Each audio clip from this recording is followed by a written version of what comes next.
Hi, everybody, and welcome to the Chessable British Championships being held here in sunny Torquay. We are going to dive straight in to the games of round two. And I'm going to turn the games of round two. Mute this tab. Right. Okay, should we look at Nick Pert and David Eggleston? Yeah, let's have a look. So we've got David Eggleston against Nick Pert. Let's see how that went. Looks vaguely like some sort of Kalashnikov, Sveshnikov. That is indeed what it is. So e4, c5, knight f3, knight c6, b4 takes, e5. Pardon me. Bit of a shout out then to Daniel King, who recently released, he released a Chessable course before on the Kalashnikov. And he's also released a book version of it very recently. So had an awful look at lines like this. There's two main lines for white in this position. c4, which always feels a little bit more tricky for black to me. But perhaps the most popular move is knight 1 c3. And what that does after a6, knight a3, it's giving black the opportunity to transpose back into a Sveshnikov after knight f6, bishop g5. In principle, the Sveshnikovs, really thought by the engines to be the very best Sicilian you can get. The only problem being with it is that it's very hard to force. But there are opportunities for playing in a non-Sveshnikov way, so keep the Kalashnikov spirit going. Bishop e7 is, I think, what Daniel recommends in his course. But Nick plays Bishop e6, which is another known move. Knight c4 from white. White, obviously, before black plays the move b5, white's just bringing this knight over and actually just going to bring it round to e3 so that it can come into d5. And, we've got this very typical, it's not an actual Sveshnikov, but we've got this sort of Sveshnikov pawn structure, where white's got the d5 square and black's got a backward d6 pawn. But for the rest of it, how bad is this really for black? It's just a square after all. The pawn on e5 prevents white from playing e4 to e5, which in some Sicilians is very dangerous. Gives black the outpost on d4, and we've still got the half-open c file, maybe b5, and some possibilities of playing an f5 break in the end. Basically just a complicated structure. If it goes wrong for black, then it's quite embarrassing because white ends up getting control of the light squares, and you sort of say, why on earth did I allow this on move 4? But in general, he's quite well versed in what he plays normally. Nick knows his stuff. Nick knows his stuff. I've never. Nick is, of course, the reigning British champion, so he's playing here to try and hold his title. Yeah, I've never actually seen him playing the Kalashnikov before, but that might be more due to my lack of knowledge than special preparation. Of course, if you're coaching people a lot, you really do get to pick up an awful lot of different systems, that all of your kids want to play. So, you do often see that with coaches. So bishop d3 played. I think g3 and bishop g2 is quite normal in these positions. Just reinforce the e4 pawn and get control over d5. Bishop d3 played. Now g6. Seeing a lot of Kalashnikovs with g6 and bishop g7, and I think that's definitely engine influence, but it's not a bad idea at all. Castles, bishop g7, and now bishop c4 from white. Slightly unusual what white's done. White's played bishop d3 on move 10 and then bishop c4 later. Feels a tiny bit funny to me. I would have expected something like a4, for example, first of all. But okay, bishop c4 played. b5 from Nick. Takes. Yeah, again, interesting. Double-edged, that one. In principle, with black, I'm always happy to get these pawns on this pawn on e6. It gives the possibility of playing d5. You've got knight d4. Black hasn't got knight d5. Not bad normally. So knight g4 played. That knight, now that the pawn's on e6, that knight's no longer useful. So knight I g4. suppose once the queen gets there, it's going to be looking at that e6 pawn. That's right. And the idea really is to bring the bishop to g5, I think, just to maybe exchange off some pieces like that. I mean, in principle as well, this knight on c3 is not in a great place. I mean, it's no longer attacking the d5 square. And, well, if we get some rooks on the c file, the c2 pawn behind it is going to be weak. So, yeah. I mean, we're going to have lots of special guests today, Matthew, that are going to pop in. And we have a very special guest, first of all, which is Shorey, is here to say hello. Now, Shorey is the chief arbiter of this British Championships. Hello, and you've just come back from the Olympiad, haven't you? Yeah, hello, Natasha, hello, Matthew, and hello, everybody. So it's a pleasure to be here. It's lovely to see you. It must be lots of things to think about when you're organizing a tournament as big as this. That's true, because it has many different sections and sometimes different rules. Yeah. So yeah, there are lots of things to think about. And how was the Olympiad for you? I think Olympiad was a brilliant experience for me. We had the biggest number of participants there in comparison with previous Olympiads, and also it was in a short notice. Yeah. So it was just a few months before the start. Yeah. And then it was my first experience as a sector arbiter. I think it went well, and I'm very happy about that. Congratulations. Yeah. Shorey's like one of our most, accomplished. Well, we've got a lot of accomplished arbiters, but does excellent work for the English Chess Federation and wider than that. So yeah, it's Thank you very much. Really good work. Yeah, fantastic. Anyone have a question for Shorey? No questions. So there you go. Okay. Were there any disputes you had to solve at the Olympiad? Anything out of the ordinary or anything interesting? There were normal cases like, illegal moves in some boards, but in top boards also, there was draw claims, this sort of things. Yeah, there was also, unfortunately, a wrong draw claim, which was accepted. Oh, a wrong draw claim? Yeah. Oh, gosh. It wasn't in my section, but that was the biggest issue that happened in the Olympiad. And then it went to appeals committee, but they couldn't change the result because it actually was too late. So the players had access to the engine by then to check the game. Oh, so you can't do anything after that. It was too late. No. Yeah. Wow. Yeah, it must be quite tricky because the Olympiad's such a broad event. You've got the top players at the top, and then you've got some quite a lot of weaker countries at the bottom. So the range of play is quite huge. So you must have to do an awful lot of different things as arbiters. You know, for some on the lower boards you're going to be having to look after them, I guess, more than on the top boards. But it's yeah, that's exactly true. Actually, in top boards normally you don't have many issues, but in bottom boards there are loads of things, including illegal moves that happens quite often. So it's always you have to intervene and add times to the opponent, and there are also touch moves to apply. I think you have to be quite diplomatic as an arbiter. You have to kind of be nice to all the different players. Yes, but there are sad moments as well. Like I had a case of player made an illegal move, then it was also a touch move, so she had to lose the rook because there was no other way. That was a famous one, right? Quite. Yeah, a very strong player. No. Yeah. Maybe you're talking about another case. Yes. Okay. No, but I mean, anyway, you saw I was quite amazed at just, so happy to see as well, but so many happy photos from the Olympiad. Everyone was clearly having an amazing time there. And it went so smoothly. So, big credit to all the arbiters who were involved because, such a huge event, as I said, such a wide range of players, so many different types of people together, and everyone seems to have a fantastic time. It's wonderful.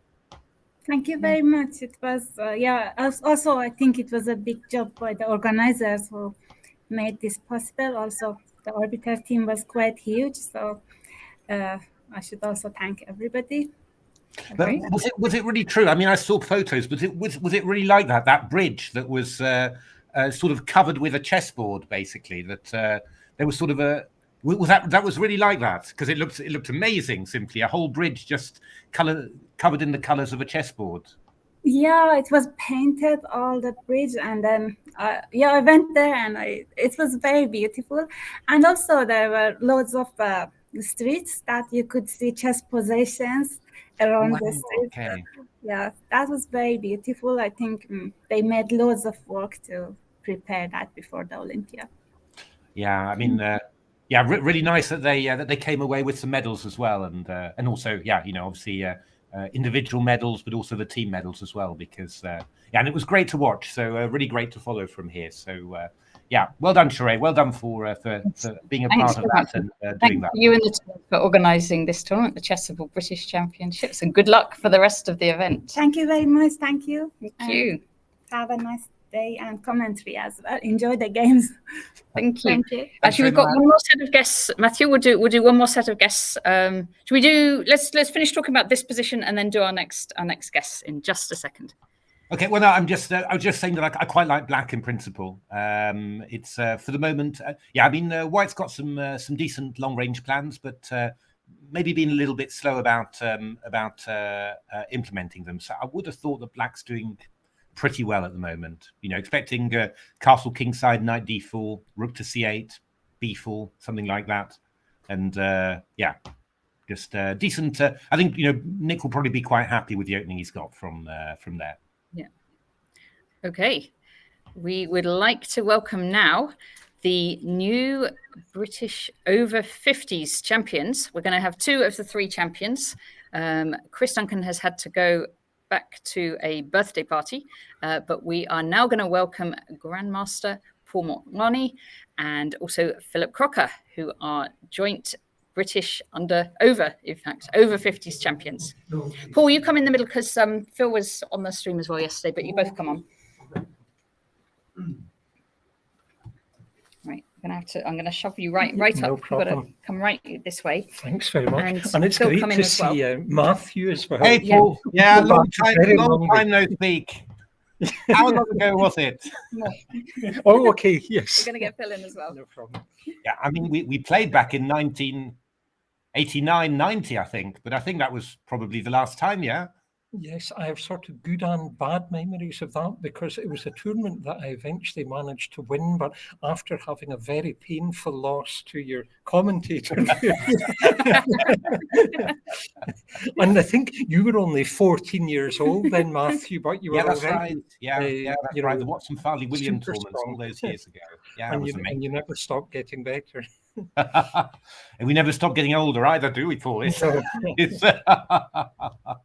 It's a great well done, both of you. British champion. For me, I'm actually very happy. First, I'd like to say, though, that I think it's been an excellently organised tournament, and it makes me very happy to see so many young players here because I'm actually still working full-time as a teacher, not a chess teacher, but I'm a teacher of mathematics. And so I really love working with young people and they're thriving here. It's been an excellent tournament. I would like to thank all my opponents for very good battles. And of course, I'm happy to manage to come equal first. Even though I was the top-rated player in the section, I didn't find it at all easy because I haven't played much at all. And in fact, there was a funny little story because one of my friends here, Keith Arkle, he said to me, Paul, I last saw you in January. You haven't played since then, have you? And I said, no, I haven't. And he said, well, I've played about 80 games. And then I worked out that I've played a total of 75 tournament games since 2005. And he's played it more than that this year. Yes, but not an excuse or anything. But I think I tried very hard in my games. I was really doing the best I could. But I think obviously some rustiness showed. But I tried and I enjoyed it. And it's been great to be here. So thanks to everyone who's been involved in any way. Congratulations. Do you still live in Belgium, Paul? That's right. I'm working as the maths teacher at a lovely school there, Musica Mundi School.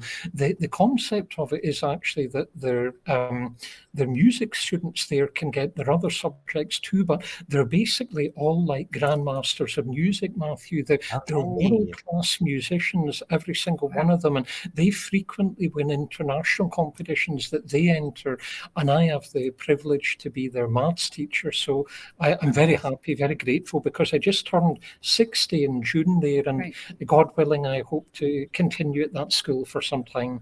Lovely. Oh, I fantastic. mean, people say there's a link between maths, music, and chess. Have you seen any of that in your work? There are some remarkable players. I mean, some friends were asking me if any of them are playing competitions.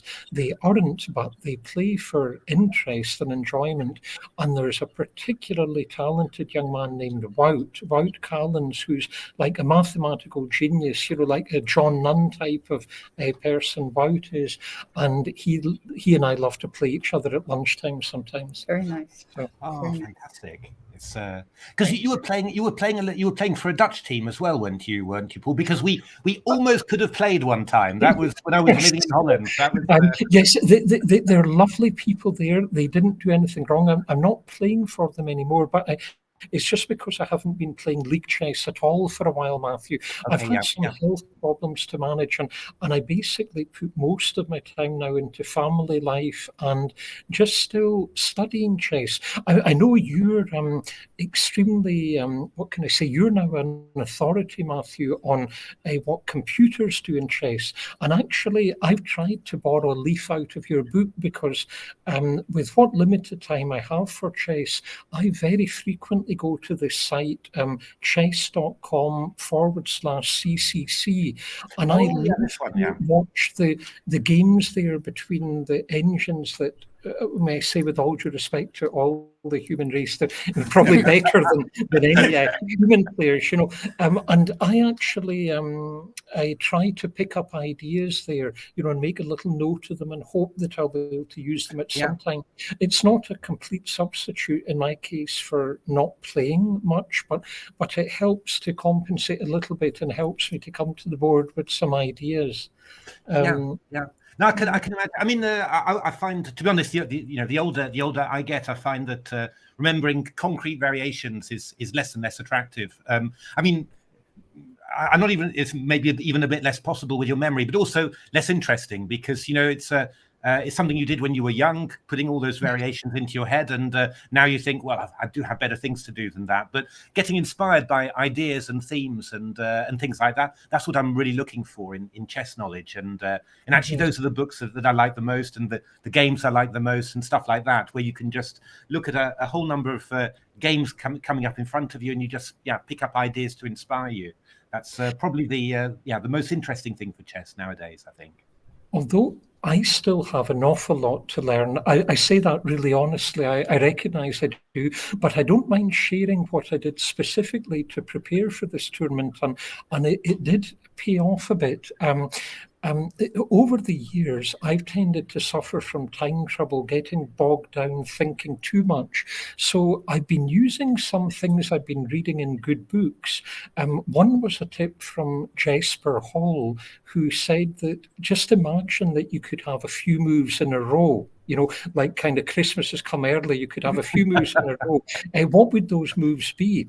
And I sometimes find if I think, oh yeah, I'd love to do that and that and that. And then I think, what would be the start of the sequence? And I look and I think, actually, it's okay. There's nothing wrong with that. Let's go for it. So I'm tending to do that more and getting into time trouble less severely than before.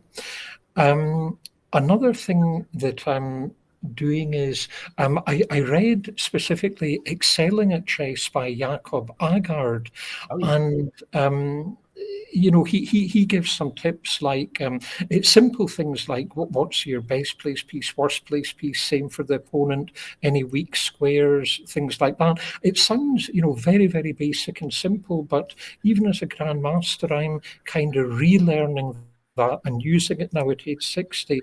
And in that book, he also has a special section on endgames where he has a lot of lovely wins by Ulf Andersson, followed by wins by Valery Salov.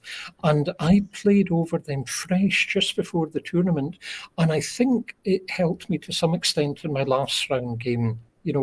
And in other games, just trying to flow. Because Jakob also says, he sometimes says, in this position, do you really need moves? Just look at the position and just think about it.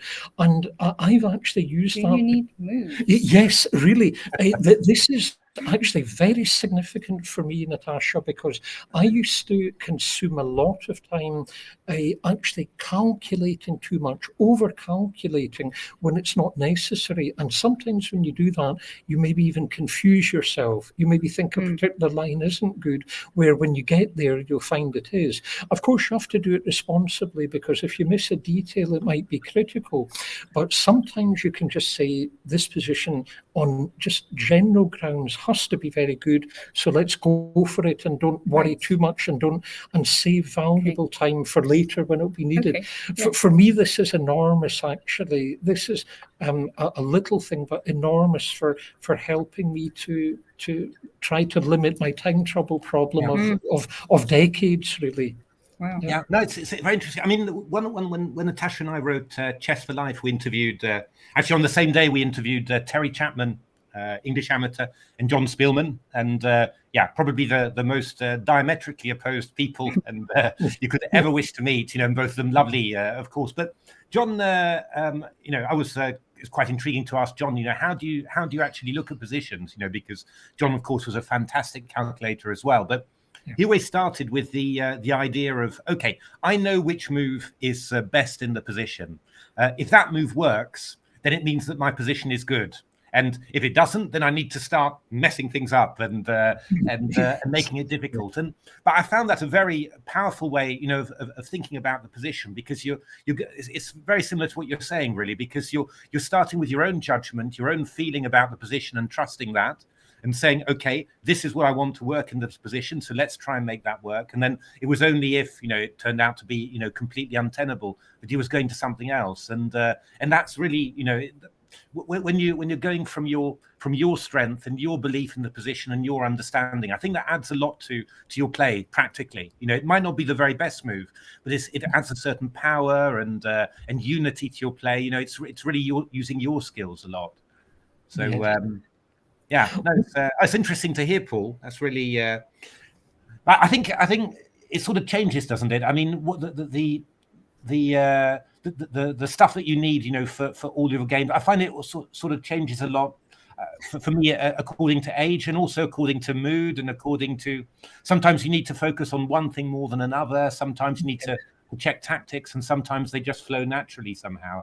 But I think I'd like to ask your advice about something, Matthew, if I may, because when I look back over what games I have played, I've actually very often just had a position for the first time in my whole life. I don't very often get the same positions again. It's partly because I would like to have, really reliable openings that I could play every time. This problem, like when you don't play enough, sometimes you maybe lack a bit of confidence in it. I'd like to get it, but even when I study with computers, I think, like the games of Magnus Carlsen, for example, seem to suggest that he maybe also doesn't really believe that certain positions truly give an advantage, because he chops and changes a lot too. And of course, he's better than anyone to do that, being the strongest player in the world. But I was wondering what your opinion is. Do you think it's still possible, even though people prepare more now with computers than they did before, is it still possible to get a really solid repertoire that you can just stick to, do you think? I don't think so, to be honest. I mean, I think, it depends a little bit how much you play, and how much people know what you do. But I think that, I always remember that when I started playing again after a very long break, then I played a 2500 Grandmaster in some Open in Barcelona. And the first thing that he said to me was, but where are your games? Where are your games? I couldn't find any games, and really that feeling that I don't know what the opponent plays. I think, that's something very powerful in the modern game. And I think players aren't used to that.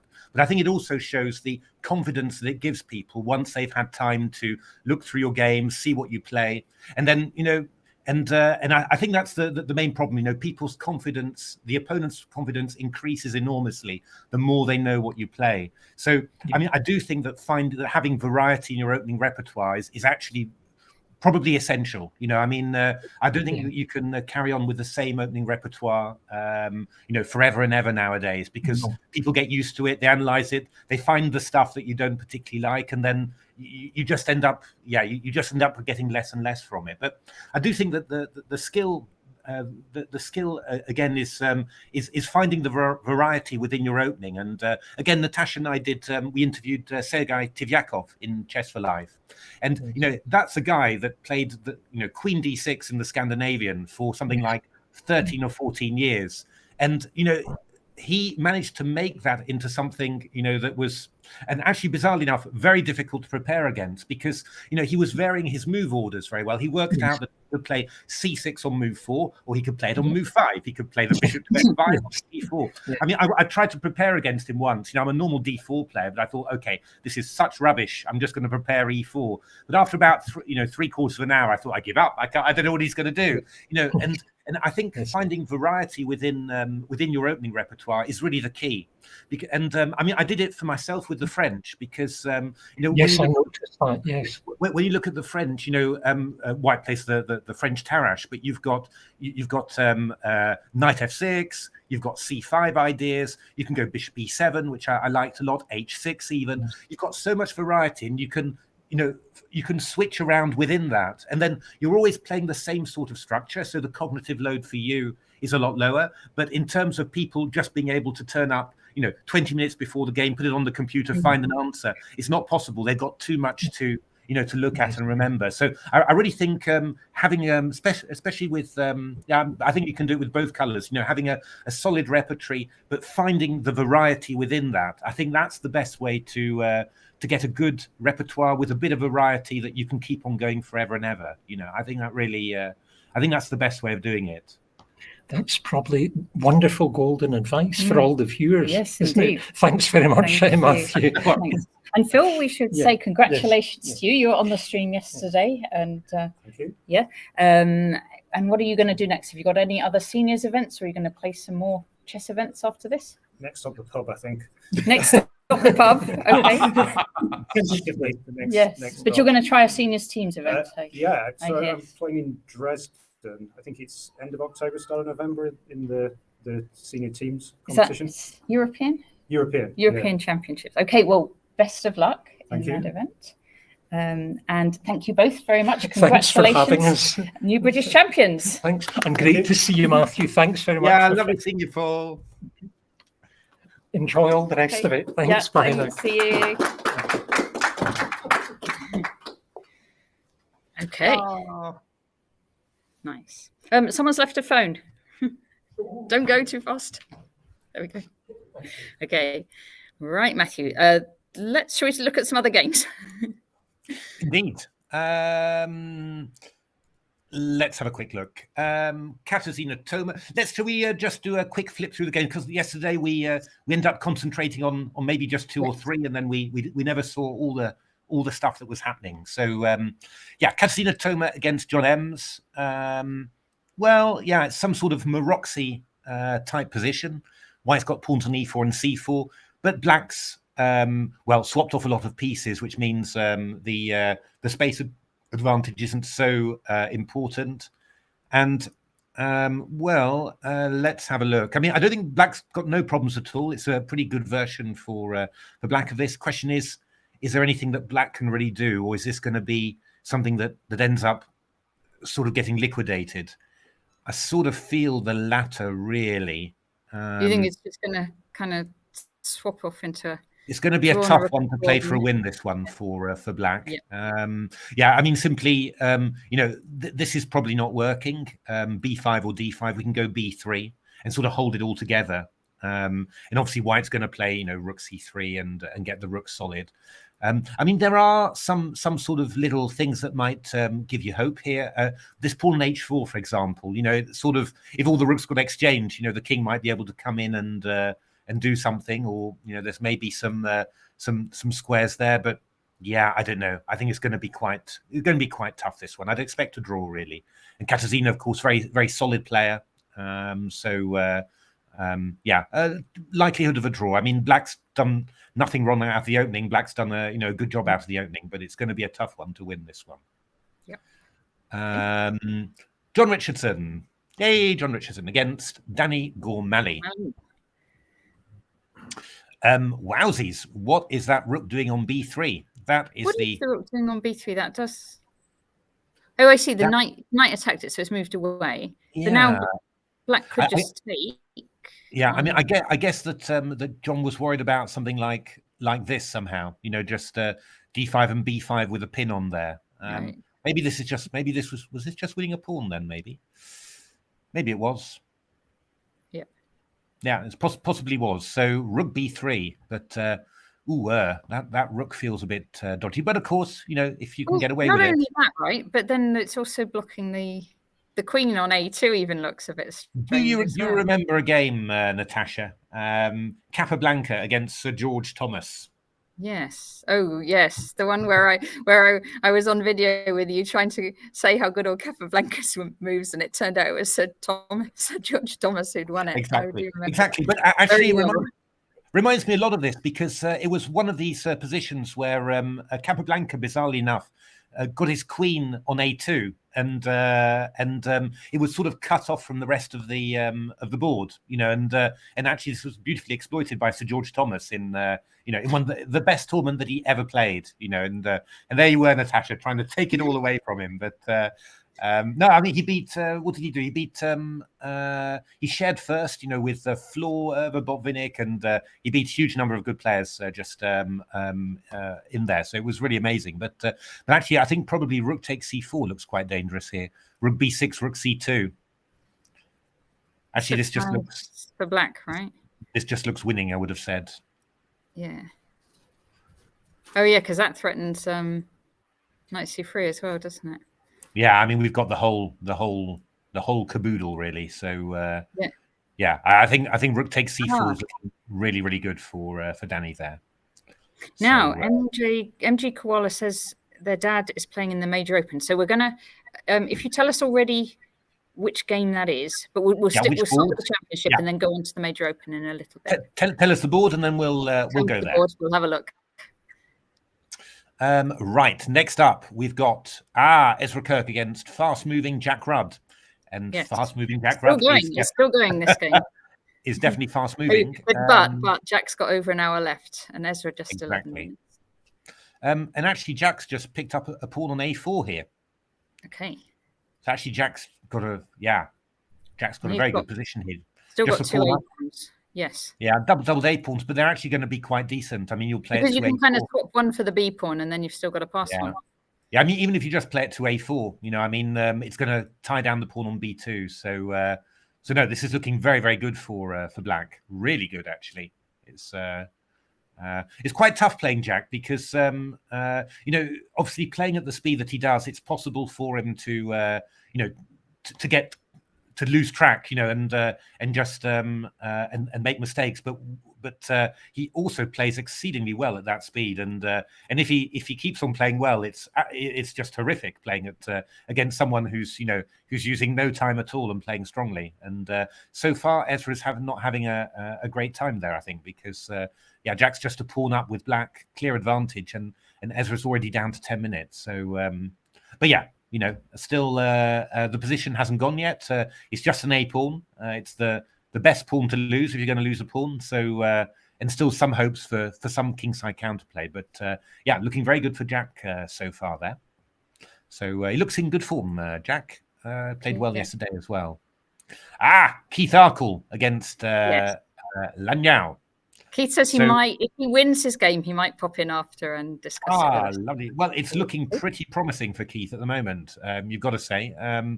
Did Keith play the English here? He did. He played the English. So he's really broadened his repertory, you know, through the lockdown. I think playing all this blitz has really helped. But he's played a lot of games. Yeah. He played a lot of games like that. And this structure is quite difficult for black to deal with if you don't know what to do about it. And it just I mean, you know, the pawns on d3 e4 blocks out the black position, and it just gives you plenty of opportunities to advance on the king side. And well, if you look to see what Keith did, good old g4 g5 queen h5 doesn't look like a a typical This Keith doesn't game, look like if a you Keith game, remember. though, does it? Yeah. No, He's- but this is really powerful here. I mean, Right. knight f6 In is certainly fact, not. this is the sort of way Lan Yao sometimes plays. She'll do these pawn storms and. Okay, Yeah. actually, I think it's almost resignable for black. I think do. position. I mean, apart from all these threats, we've just got rook f4 to h4 as well. So Oh gosh. yeah, I think it's completely lost in actual fact. So Should yeah. Lisa take that knight on d5? Yeah, Maybe? I think we'll just take queen somewhere and, well, choose your rook, maybe f3. And then rook h3 after. I mean, we've also got g6, hg, queen g6 as well ideas. So, you know, we've got it all really. So yeah, Yeah. Yeah, this is I think this is virtually lost for black, this position. So wow. Yeah, great stuff, Keith, so far. That's if he's going to win some short games as well, that's mean he's going to have some energy for the longer ones as well. So yeah, definitely. Now he's definitely added some a lot of extra things to his game in the lockdown. He's done that really, really well. So yeah, nice game so far. Okay. Playing very fast as well, actually. So this is Antanas Zapolskis against Nikolai Milchev. Antanas is living in the UK, isn't he? We've seen him in other tournaments before, I think, maybe the online championships. Nikolai Milchev, I don't know at all, actually. I don't know whether anyone, which club he plays for, or. I'm looking at the audience. They'll say if they know. No, nobody knows. Just complete blank stares from my audience. Okay, yeah, no, it's. But I think Antanas. I hope I'm not slandering him viciously. I think he's quite an older player, I think. But all right, now I'm going to have to look it up in the back. Yeah, you can look it up whilst I talk about the position. So what is the position? Yeah, it's probably sort of even, isn't it? I mean, this structure is a little bit airy, and there's a few possibilities to get at it, but, well, number of pieces on the board not so high. Yeah, maybe a slight advantage to white, I think. You know, past a pawn is still, it could be considered a strength, and the airy black king might give you some chances, but I would expect black to be able to hold it. Right. Well. Lithuania, born 1962, is Antanas. Okay. Yeah. Okay. So he's 60. That's right. Look at Milchev as well. Yeah, I've never seen his name before. I have to say, but yeah, not really. Nikolai Milchev. Yeah, there's two Nikolai Milchevs. Is it I am Nikolai Milchev? Yes. First year, 1984. 1984. Ah, a young man then. It's okay, fantastic. Well, looks to me like white is doing fine actually. And I'd probably expect a draw, but probably white's got a little bit the better of it there. James Jackson against Vianney Domenech. I could ask the same question actually. I've never. Domenech. Well, we all know. James Jackson's well known on the English circuit. Absolutely. He played for Barbican, or has been playing for Barbican in the Foreign CL, and I am and very good player. Domenech. Domenech. It's now this is looking in principle pretty good for white here. Obviously, black's a pawn up. And if you could get your kingside pawn majority rolling, that would be amazing. But knight e6 is quite awkward. So in general, I'd be expecting white to be doing pretty well here. One nice point is that I'm not quite sure exactly when you do this, but rook c4 allows queen e2, forking these two. So that's always going to be nice. So I mean, with threatening knight, player 2258, born 1994. 1994, really young then. Okay. So what is black going to do? Well, till you get on to Will Claridge Hansen. So 96, yeah. Well, it's I mean, intuitively, this feels absolutely horrible for black, but probably it's not as bad as I think. There's maybe you can't do as much with the e6 square immediately as you might think, put it that way. I mean, if I sort of avoid it and give you the e6 square, I'm not getting mated yet, put it that way. But it does feel like white should have quite nice opportunities pushing these pawns through. Black can try and play g5 to g4 and get some sort of play, but I don't know. We can hit with queen e2 as well. Yeah, I don't know. I think I'd much rather be white here. There's some complexity to it, but I think that white's doing pretty well here, really. Let's have a look. Robert Eames, who won a great game. He won yesterday, didn't he, Bob? Yeah. Yesterday, but wait a minute. Isn't white just a piece up here, or am I? No, they've got one each, haven't they? Yeah, but I'm just taking this one, right? Are you taking it? Right. Yeah, I mean, white's just a. Let's see. Yes, okay. Rook takes. Let's have a look at what happened in the game here, because this position. Just have a look. Oh yeah, so Chris really did sack a piece there. He went bishop takes c2. Ooh, that was quite bold. Yeah. King c2, and now Chris went queen a4, which feels. That doesn't feel like the move that was gonna.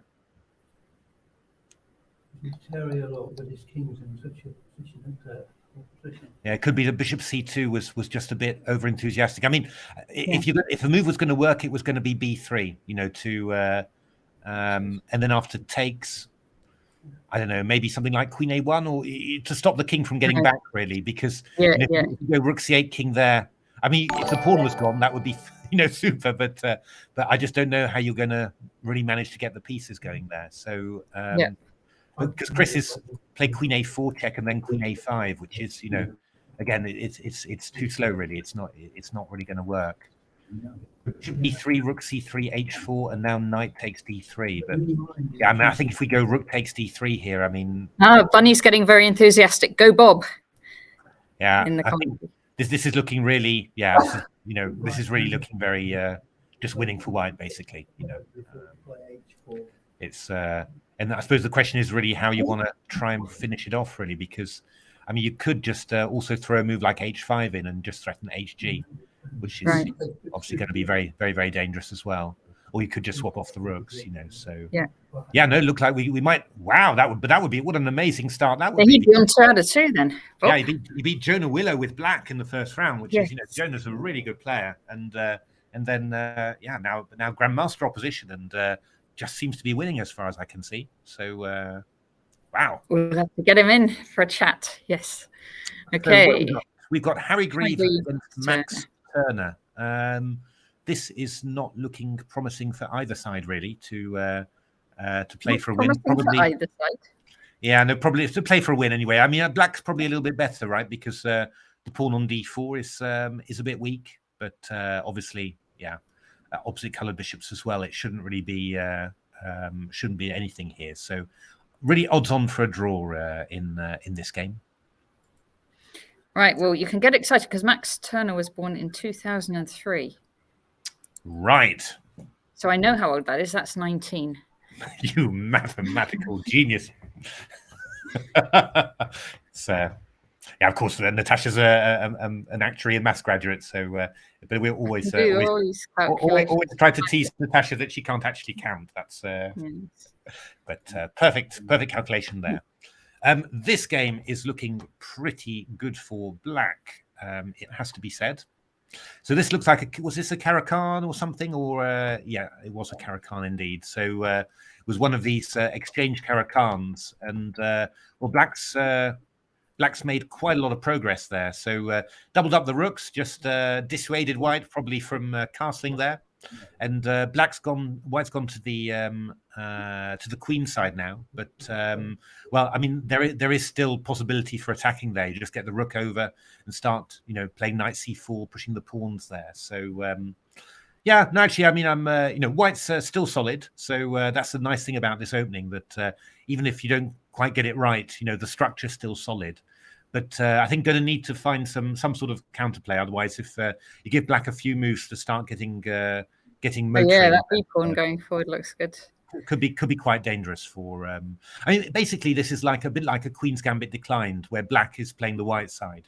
So it's solid for it's going to be solid for white in this case, but yeah, quite dangerous. And well, obviously white's struggling a little bit there because you can see the time, 9 minutes against 54. So that's also going to be a bit of a obviously a little bit of a worry going forwards. Let's keep on going. Mark Hebden against Gwilym Price. So Mark was held to a draw, surprisingly in the first game by Neil Bradbury. Although, yeah, you've got to say that in some ways that was a bit of a nasty first round pairing for Mark, because Neil is an IM and he was a very strong player in his youth and is just getting back and playing, especially with the white pieces. A very strong player. Actually, I mean, to be honest, I thought that Mark played pretty well. But with just a few moves you might put questions to, but his opponent played superbly.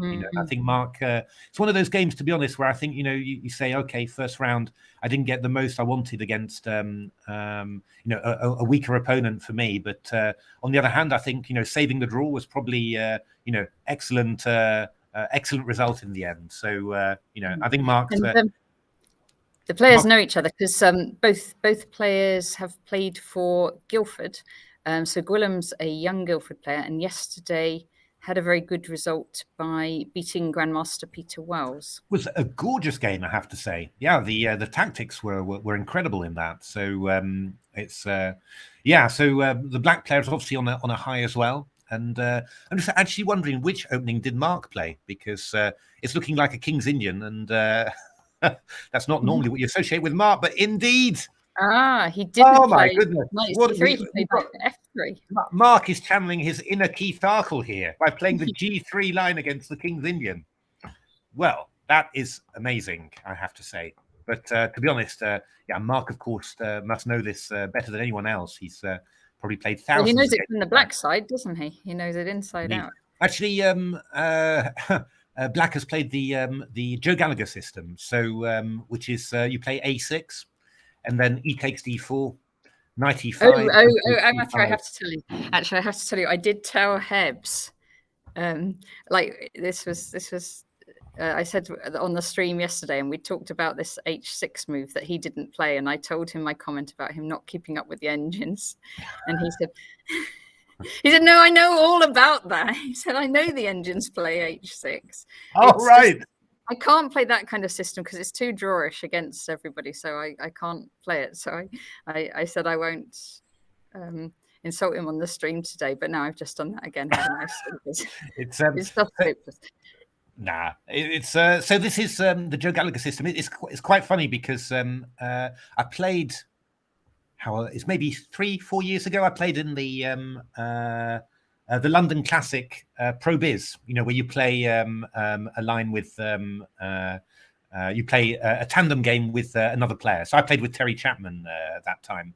And so I asked him, what did you play against the G3 King's Indian? And he said, the Joe Gallagher system. And I was a bit embarrassed. I didn't I didn't fully know what it was, but I just sort of nodded in a sage grandmaster way. You only have a few minutes before the game just to decide about things. And I got the move order so wrong. And you could just feel Terry, sort of saying, "What on earth are you doing? All the move orders are wrong." So we got a horrible position. So, but I imagine that Gwilym knows his openings rather better than me. So Rook B8, A4 played by Mark just to stop B5. That's the big idea of this whole system. You give this hole on D5 again, but you're going to get in B5 and get lots of activity. So A4, H3, very typical moves for the G3 King's Indian. Try and keep some stuff out of G4, F3, and also give your bishop a square on E3. So H6, bishop E3, Queen E7, Rook D1. Yeah, this is all quite normal. Knight F4, heading for D5. But I mean, it's quite a strange system, this really. I mean, D6 pawn is weak, D5 is there, but you're getting D4 and E5. So it's up to me to allow those white knights to just go to D5 kind of unchallenged like that. Yeah, so actually there's a big old battle going around these E6 squares. This knight's coming to F8, aiming for E6 to D4. So knight D5, knight EF4, Queen A5, Bishop D2, Queen C1, B5, Bishop C3. So Mark's finally got this move, which is quite a nice one, actually. Just swapping off the dark squared bishops. Once that dark squared bishop has gone, then, White should be able to start taking control. You would have thought. And doesn't matter if you lose one of these pawns. Doesn't matter at all. You'll just take it. And d6 is hanging as well anyway. So I would have thought here that Mark's. It's been quite a complicated battle, but I think that Mark's on top here. I think it's going to be. It might get quite dangerous for Black. These dark squares. There's quite a few knights that will be willing to come in. Queen coming to c3 after the exchange. So yeah, looking quite promising for Mark, in my opinion. Neil Bradbury. Who drew again? Who drew with Mark yesterday? Yes. Brandon Clark. This is looking quite tricky for Black, I have to say. So was this a Caracan advance? Oh, yeah, it was. It was this line. Ah, there we are. I could have told you that exactly. So these lines are quite. Gawain's played these quite a lot as White, but I find them, if Black grabs the b2 pawn, then it's really fun and games. But if Black doesn't do that, I often find them quite difficult to get anything. I played a game against that was a Simmel at near Oxford. Banbury. Banbury, that's right. Organised by Carl Portman. Hi, Carl, if you're watching this. And beautifully organised, wonderful. But we played a tandem Simmel, and then I also played Marcus Harvey and another player. Andrew Horton. Andy Horton. No, not Andy Horton. No. Was it James? It wasn't James Jackson, was it? No. Oh, it probably was. It was James Jackson. Yeah, it was James Jackson. That's right. Yeah. So I played them separately, but I played this against Marcus and got absolutely nowhere. We still played for something like 80 moves, and then we begged Marcus to take us back to the hotel after something like 2:00 in the morning, which he was so kind enough to do as well. But I got nowhere, and I really thought, is this ever going to be anything at all for White?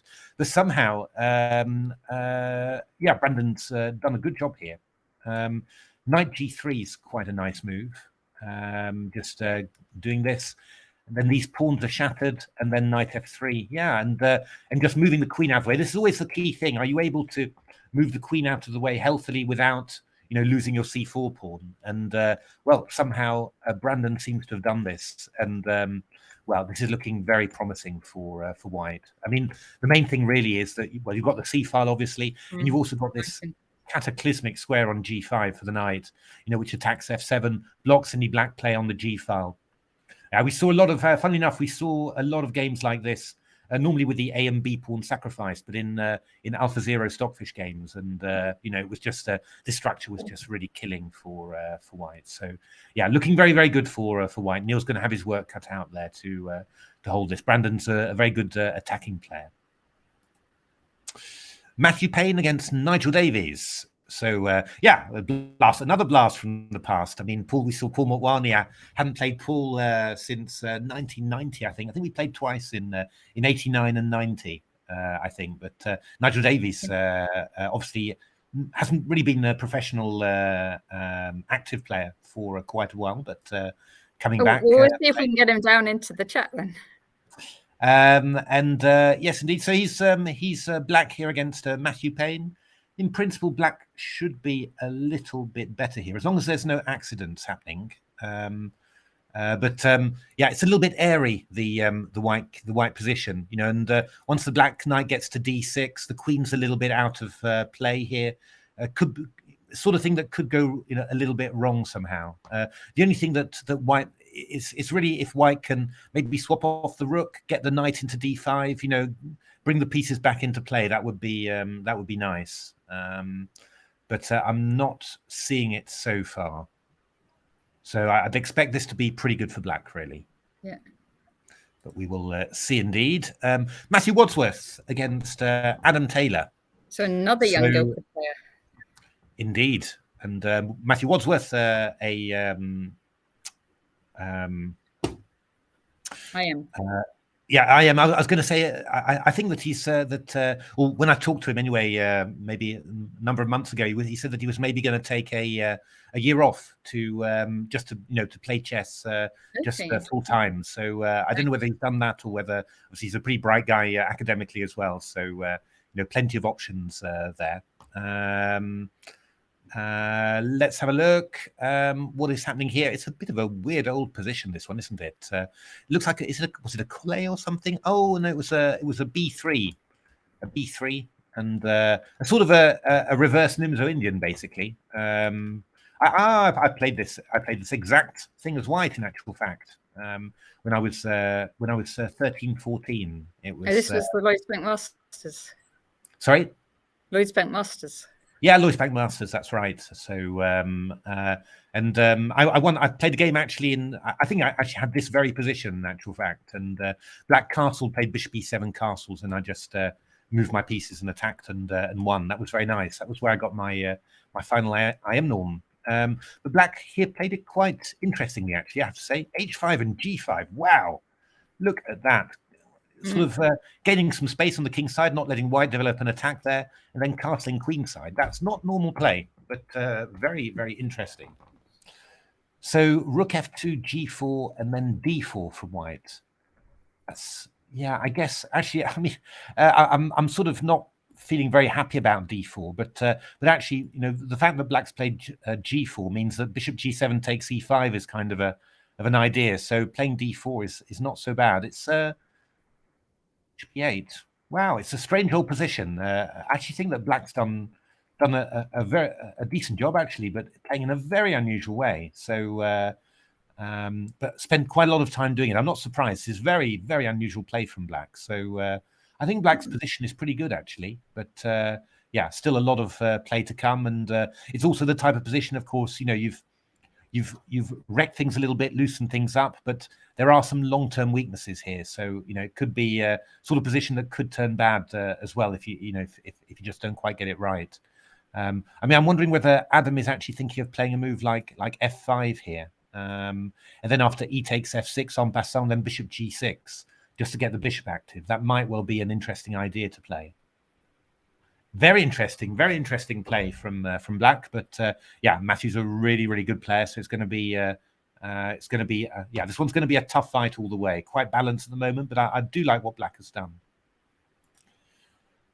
We've got Alexandros. Yes. Ethelantes against Richard Burt. Who Alekos is a Barnet player. I used to play as a teammate of his. Okay. Years ago. Yeah. I will say there's one thing I will say about this position, that I'm not happy about the bishop on f1 there. No, oh no! Look at it! Oh my goodness, look at it! It just really can't get out. Yeah, no. So that's kind of D2, D3, C4, G2 with the knight in front of the G2 pawn. That is a tricky one. I would expect Black actually to play H5 and maybe follow up with F4. And it's going to be a toughie. It's going to be a bit of a toughie, really, to get that bishop active. So I think, yeah, I mean, in principle, I think Richard's more or less winning there. I think it's just, yeah, this is just too going to be too tricky for white. Always tough to put away. So, you know, obviously still plenty of fight in there. But in principle, I think, you know, you can just end up blocking the white position. Make sure you exchange off this knight, and then you should just have a huge position. I mean, the bishop on f1, it just stops even the rooks coordinating. So if you just make sure it's completely blocked in there, then you just expand on the queen side, you know, and it's just going to be winning for Black, I think. So that's that one. Callum, William, Claridge Hansen. I need to call someone onto the stream at this point. Hans, come. This is William's dad. Oh, hello. Hello, Matthew. Hi. We've got a parent in the room. What do you think of it, either of you? Not an awful lot, actually. I think it's pretty quiet, and White's got the two bishops, so maybe he's got a little bit to work with. But I'll leave. Have William and Callum, have they played before? In the last British here in 2019, and it was a draw. Okay. But the colours were reversed. Okay. So the return match. Yeah. Indeed. Yeah, it looks pleasant for white. I think, you know, just as you said, two bishops. You've got your little queenside play here, just to And black doesn't really have that many targets. White's got plenty of ideas for expanding on both sides. So, yeah, in principle, I think that that White would be, very happy with this opening so far. And I think you'll definitely play E3 at some stage just to take control of D4 to stop the knight getting active, and then probably just try and expand. Oops, sorry, didn't do that. Expand on the queen side, definitely, and probably also on the king side, because you might as well just gain some space there. And actually putting the pawn to H5 and then playing G4 to G5 also quite promising. So bishop B6 played by black, and I think E3 probably now will be played just to stop knight D4 and make sure that this knight remains passive. It's not easy for black to play these positions just practically. It's you're not really sure what you should do, apart from just wait and do something sensible. And that does give white a lot of opportunity just to expand and increase the position. I mean, at some stage you get to the point where white's improved his position as much as he can and then has to take action. But it's unpleasant for a black player to have to sit through that. So. Yeah, in general, I'd say. Do you remember at the online British, and we commentated on a William Claridge Hanson game? Yeah, that was much more attacking. That one, that was brilliant game. Yeah, again from an English like this, but it was absolutely stunning. Yeah, it was really, really cool. So here he's going to have to display his calm positional side, I think. But he's played E3 there, so this is. And I think. Than moving those rooks to the king side and settling Well, that's why I'm sort of expecting him to move up the king side pawns. Get some lines open on the king side, and actually I think it's a very good plan. I think just playing king G2 and then start to move these ones up, and then play G5 at some stage. I mean, it could be really good, I think. So yeah, definite advantage there for white. So. It's what does William do? What's his career? He's finished uni just now, and he's going to play a bit of chess, just this one, and another IM tournament in Newcastle and next week, and then he's going to try and find a job. Okay, so he hasn't one lined up yet. So he could be finding a job and playing some more chess while he's doing it. That's entirely possible. Yes. Yeah, but what's his subject? History. History. Yep. And is he looking for anything in particular? Not really. You could say it, and then someone in the stream might have exactly that job just for William. So there's a very talented historian and chess player, William Claridge Hanson, looking for a job starting soon. There you go. Yeah, absolutely. Hardworking, lovely boy. Okay. Thank you very much. Thank you. All right. Fantastic. So next up, big clash. Gary Lane against Sheila Jackson. Sheila Jackson. We must have played each other many times before. Yes, we were seeing those sort of pairings when we were young too. So I'm sure they must have played each other lots of times at the Lloyd's Bank or British Championship.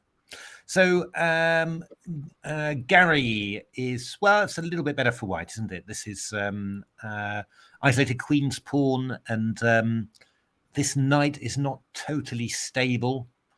So you would have thought that white's got something. The only question is whether black's actually kind of absorbing the pressure a little bit. Not 100% clear how white is going to proceed there, but I mean, the most obvious line would be something like knight c6, forking these two. I mean, if you go rook d7, then I get in rook e8, which is obviously a good. I'm just wondering, is it still? Is the stream still on? Because I just had a little. Going. Or can you? Yeah. No, it's fine. Yeah. I had a wobble in my internet connection. That's why I. Rook e8 would be would feel like you're making progress anyway. One thing I was wondering about was actually whether you could go rook c8 if you go knight c6, because and after knight a7 I go rook a8, and then just catch you on the way back, which probably would be a little bit. Yeah, I mean, I think black's definitely made. Progress there if you've done that. So yeah, probably knight c6, rook c8 would be decent then. The other way that you could do it, one thing you could try and do is just go b3. The idea being that if knight d6, I've got knight takes d5. So you'd have to play your knight round to a5. It stops knight c6, but on the other hand, the knight's a little bit out of the way. So would you be able to play a move like rook e5? Ooh, it's actually going to get quite sharp, really. So obviously, there's a big threat in there, Natasha, which is... well, it's rook takes h5 checkmate. Indeedy. So we have to do something about that. Obviously, we don't particularly want to take on e7, because then we go rook e7, which is attacking a lot of pawns. So I think we have to go g6. And then the question is whether knight takes d5 is working. Now, if there's any justice in the world, of course, it would, but often there isn't. So, I mean, stuff like knight c6, for example. Because, with the idea that if something like rook g5, then bishop h6, and we're in all sorts of trouble. Sure. It's not very clear though, because you could go knight f6 check. Well, we've got a bishop g5 first of all, which might be quite interesting. If knight e5, I go bishop takes, and if you go something like rook d6, I go knight f6 check, and then I get free basically. So it could well be. The other point is that you could also go bishop g7, but again, I could go bishop g5. But then you go rook d6. That is actually a little bit annoying. Bishop g7. You don't really want to do something like rook g5. I mean, even stuff like f5. F5 has the potential to get a little bit embarrassing, really. So it might well be that you can't do this, because rook d5 allows bishop to e7. But maybe what I can do instead is just throw in bishop g5 first of all. That is probably better, because I'm threatening all sorts of stuff. And when you go rook d7, I'll go rook d5. The only thing that... What about rook takes knight? Rook takes knight, I'll take and go rook d7. Which would be quite good. I mean, also, I could also just go knight d5 as well, and knight f6 check after. So that would be fine. The only thing you might have to watch out for is rook d6. Because if I go rook d5, I've got bishop e7, which is winning, of course. And if I go knight d5, then bishop g7, which is the same trick that we had before. Yes. So what I would need then is, after rook d6, I'd need to have a better move than knight takes d5. I've got to watch out, because f6 is threatening. I could go knight c8. This is possible. But it's not hugely clear. If I went... I mean, there's quite a few different moves. If I went rook d7, for example.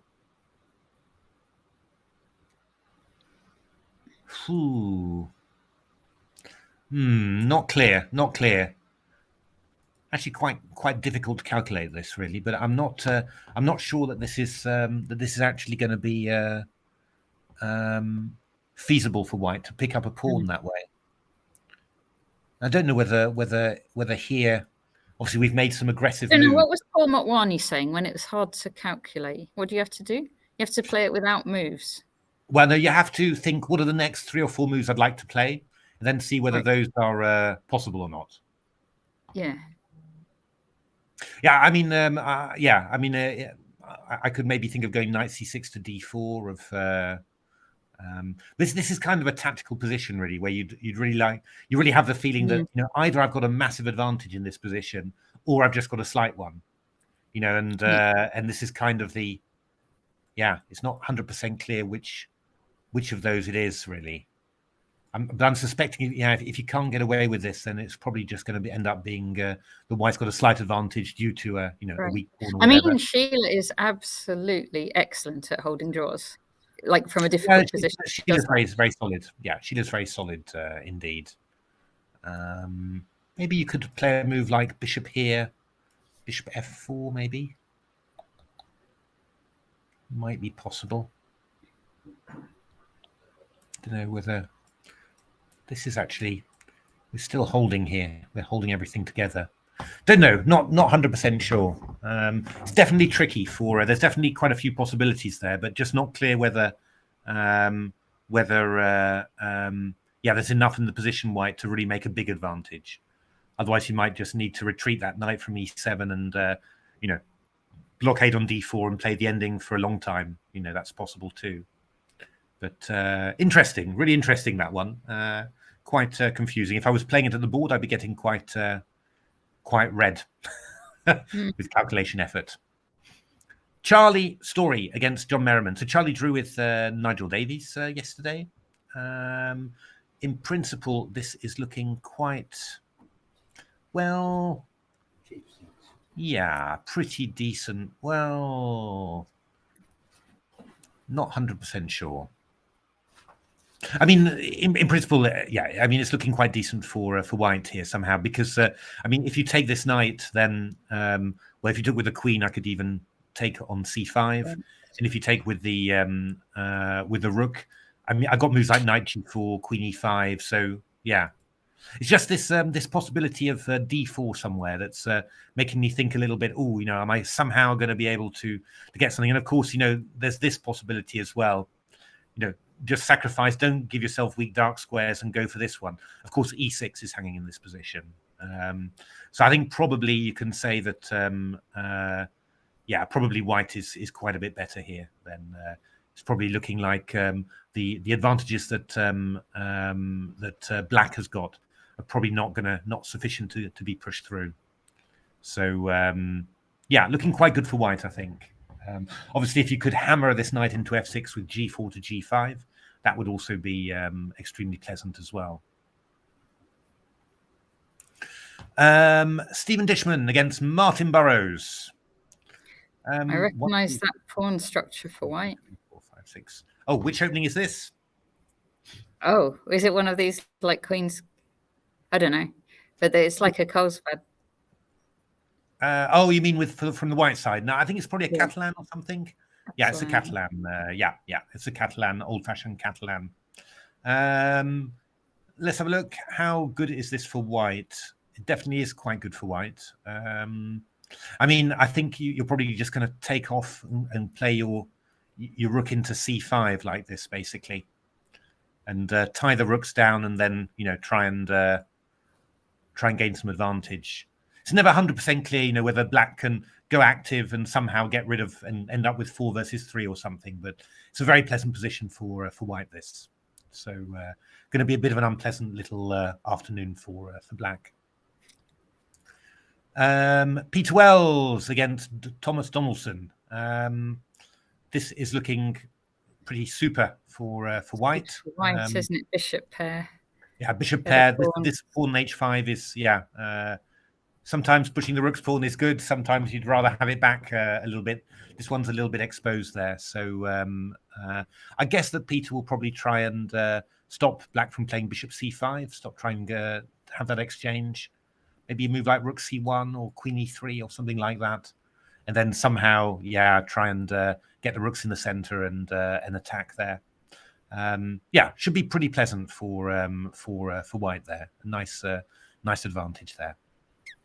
Actually, the a6 pawn's already hanging if you fancy it. So, that's also possible as well.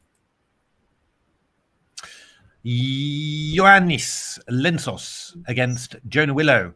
Dear me. Let's have a look. Black's the pawn up. Black's the pawn up. It's got rooks on the 7th. Indeed. So I guess what we're looking at here is to go a5, really. If you went rook there, then I'd go rook f7. So that's, that's safe. If you go rook b5, then I'll go a4. You can take the f5 pawn, but then we just march forward. It's pretty fast, isn't it, that a pawn? Yeah, it's pretty fast. I suppose the one thing that you'd be wondering about maybe would be a move like knight g5. Oh, Bunny's updating us on the Bob Eames game. Bob is winning, barring a disaster. He was playing. Who was he playing? Chris Ward. He was playing Chris Ward. The question is, Natasha, how jinxy do you feel today? Oh my, yeah. Well, if I start saying Bob's a really, really good player, I will be jinxing him. That's when it all starts. If I just stick to he's got a good position, I think we should be okay. Rook d2 f6. Yeah, no. This is all looking. I mean, basically, white's just a piece up here. So I think the one thing you don't want to do here is play h5, after which g5 will follow. Oh, really? H5. I was just going to say, what about H5? Oh, Yeah, that's a shame. That would be nice. He's not going to do that. That would have been Oh nice. no, the queen can't even move now. He's not going to do it. There's no way. But yeah. Keith has won, by the way. So Keith's 1-0 to him. already. Haven't seen him yet. But he might come down. He said he might. So well, let's keep on going because we're actually we've gone quite a way down. So knight g5. We still have to do the major open game as well. I'm not forgetting it. Oh yeah, have you got the board number of that? Board 3, black on board 3. Oh, okay. Should we have a quick look because we're quite Let's away do it now. Yes, so we don't forget. French Championship. No, Funny, it could be the kiss of death. Oh. Yes, well, major open. You said major open, yes. Which is I think they're on mine. They were showing it similar. String together. Yeah, no, so why am I not getting anything? It'll show British Championships and then dash major open afterwards. Well, that's how mine was. Yeah, no, I'm just wondering why I'm looking at live tournaments and why am I not getting any tournaments here? Any tour. My list. Wait a minute. Let me just. I'll just duplicate a tab. I'll just search for it. Yeah. There we are. Chessable. Yeah, Chessable. British I could find it if you like. If you got the link, that would be even better. But all right, you. I found it I found it like this last time, so it's a little bit. Let's do the next game, and then I'll find it in the background. Okay, I've got the major. I've got him. You got it. Okie doke. Right. So let's just put it into here. There we are. So Tim Foster, we want against R. James. I can confidently say there that black have been like that for 5 minutes. Any of the games which is commenting on. That's because my Twitch here is working fine, so it should still be going. It's just this PC. All right, you guys carry on. Okay. So this is all looking very good for black. So I hope that the black player was the one that you wanted to follow. Yes, it's black on 3. Okay, brilliant. So because this is black's just a piece up. Yes. Right, we're going to do black on 3 here. Come and sit down anyway while I fix my. So this is just a piece up. So we're looking pretty good there, I would have to say. Okay. Let's have a look. We'll just move back if we can. Just have a look at this, Matthew. Keith. Hi, Matthew. What on earth was all that about? 1c4 attack on the king side. I went for it, yeah. It wasn't me, was it? It was unrecognisable. Absolutely unrecognisable, but very nice. Yeah, but these e4 systems and then throwing the kingside pawns forwards, they're very effective. They really do work very, very well. So yeah, it's fun because the way you used to be able to beat the early computers was with the structure with the pawn on c4 and a pawn on c3, and they would never play d5 or b5 because it undoubles your pawns. Yeah. So you could just use this, put this structure, and then go like f4, g4, and h5, and it's kind of like what happened. No, exactly. It was because somehow I guess that Lun was having some problems just formulating a plan somehow against this. Yeah, and you just managed to really just. D4, I don't know. I mean, I don't know these positions. Do you think knight d4 is an interesting move? I mean, I quite liked it. Yeah, no, it was nice actually. I mean, you often see. I was surprised when I saw it, but you do often see knight e1 to c2, and then the knight comes around to e3. So actually, knight d4 is just it's a nice active way of doing it. It's the same thing, but it's quite similar. Yeah, but it's got some some extra threats along the way. So this was pretty nice actually, and I always like meeting a6 with a4. Just stop b5 and just basically ask black what she's going to do there. I mean, I guess d5 somewhere was necessary. Yeah, I think so. Yeah, but I mean, here I think I've got ed knight e3 ready. Yeah, this looks quite annoying, really. I think I'm one tempo. Yeah, you're even going to have a5s at some stage to undermine and everything. I think d5 is hard to defend. I think it's. Yeah. I guess we're going to have to. 5 Well, even I suppose even F4 and Queen F3 even or something. Yeah, there might even be a. I'm not sure. Maybe there's not a D4. I mean, even D4 might be interesting. But this is winning a point. Well, actually, 97. But this is close to. It looks close to winning. This is really good. Yeah, no. I mean, this is really really good.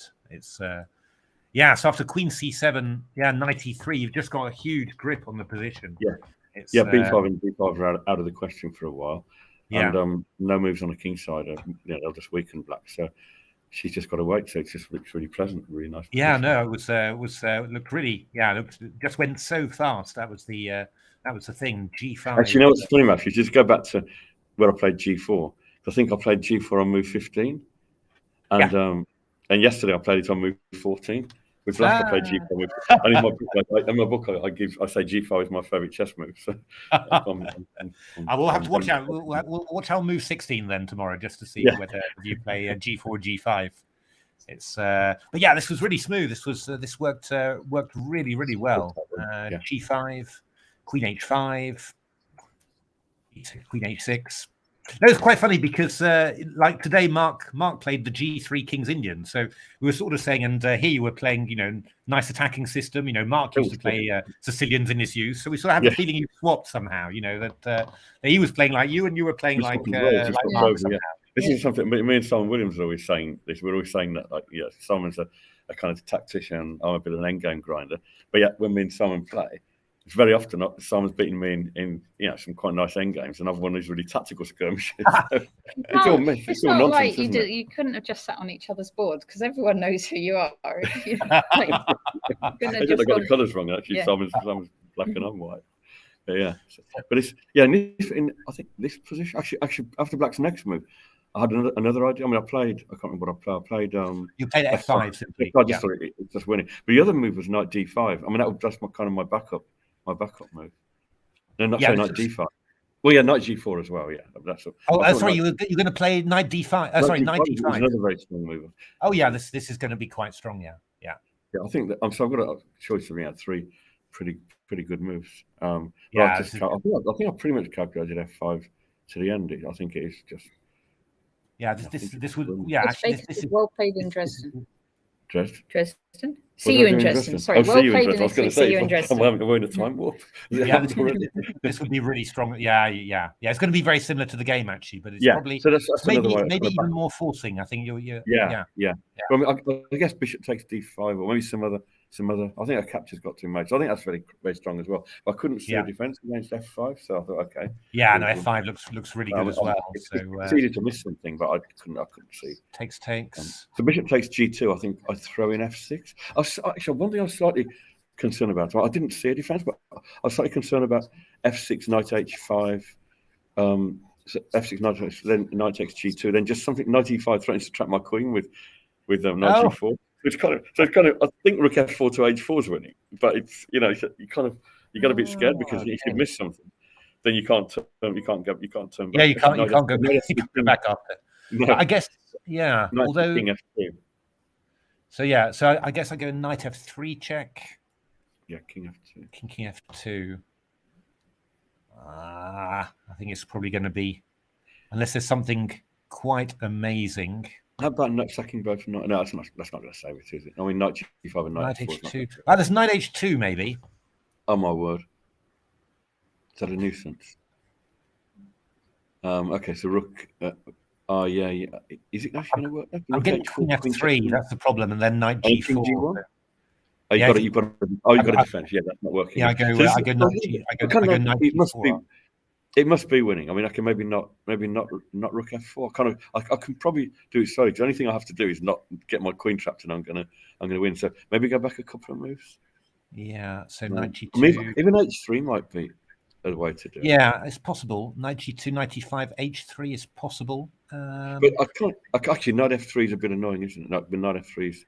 It's a little bit irritating, yeah. I get mated after King H1. It's made after King H1, yeah. So H3 is a bit. So anyway, I'm probably perhaps a bit lazy because I didn't check. I just assumed this must be winning. I mean, is Knight F4, mate? Oh, sorry, I can't go Knight F4 because of Knight G4. Yeah, Knight F4. That's just now Knight G4 there. I mean, it's possible.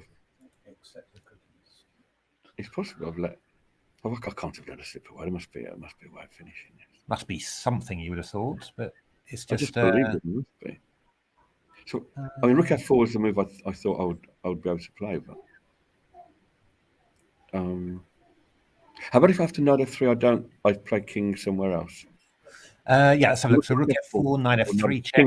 King h1 looks like it might be the move. Yeah, I think I'll go. Can I build up slowly? Rook e8 or something. Can I build up slowly? Bishop e3. You can take it and do something horrible with your knight. Yeah. Bishop d2 and then rook f1. I mean, just do it very, very Yeah, slow. I'll go rook e2. I think it's starting to get a bit. It's gone funny. It's gone a bit funny, that one. There's a hole in my hole in your analysis, Keith. But I even saw knight if I'm just assuming I've got an answer to it. We're back in business, but yeah. I was wondering about. I'm hotspotting from my phone. Rook f4. Rook f4. Not sure. Instead of f6, yeah. I'm not sure. I'm not sure. Actually, Matthew, one idea I had was rook f5 and then knight takes g2 and try and bring the knight around. But actually, looking at it again now, it looks quite slow. Here, I mean, even before f6. Oh, even before f6. Okay, so rook f4 here. Well, knight takes g2, knight f5, rook takes f5. Is that just too slow? Wait a minute. So f6. Instead of f6. Oh, instead of f6. Yeah, instead of f6. Yeah, knight takes. So knight takes g2 straight away. Okay. Yeah. So then, if knight f5, then rook f5. It's and then knight h4. It looks kind of like, looking at it now, it looks like it might be a bit slow, but feels a bit. It does actually, feel... black queen can't get in, so that's quite important. I think maybe this does it. I'm a tiny bit worried about it. I mean, because I can go. I mean, I do have knight e5, knight f5, and then f6 to cover. Yeah. Which would you? The question is, at the start of the game, would you take this as an exchange sack? Well, yeah, no. I mean, this is quite dangerous still. I mean, it's yeah. It's not the clean win that I hoped. I think maybe that just means that this move knight d5 was maybe just cleaner, because I think you're pretty likely to get very similar positions, but just with a bit less counterplay for I think that's right. Yeah, and it's a move my hand wanted to play. It's a move I kind of intended, but then I started looking at f5 and. Yeah, I got I'm quite surprised that it's so that black gets so much counterplay there, but it looks that was murky. I presume you don't put engines. Do you put engines on this when we do this, or do we have to do it ourselves? No. I'll have to do it all ourselves. Yeah. Okay. Yeah, it's but yeah. But I think after GF knight d5, then we're back into actually the ideal that you know. And now I've got back to now it's really it really has gone completely. Yeah, this is what we were expecting. Rook f3 followed by rook h3 or g6. Well, I think g6 is important. Just it kind of gains a tempo somehow. Or without g6, it gets a bit murky. Yeah, I think that's really that's very, very clean indeed. Yeah, I mean hg we go rook h3. I'm guessing, which is going to be just completely. No time for rook check, because I mean she's trying to go rook check and rook e8 and then just be a little bit annoying, but. Yeah. No, there's no time for anything. Even bishop g5. Yeah, it's just killing here. That was yeah. I mean, it was really interesting. I mean, this was quite an interesting moment. This one, but yeah, the attack. What's your game plan for the rest of the tournament? Yeah, just fight. I mean, just play your normal game. I'm playing quite well. I mean, I think if I come to championships on a 35-game unbeaten run against decent players and good competitions, I'm playing all right. Very good. Just keep fighting and see how it goes. Good luck to you. And Thank you very much. Don't drink too much. Don't drink too much Coke. Exactly.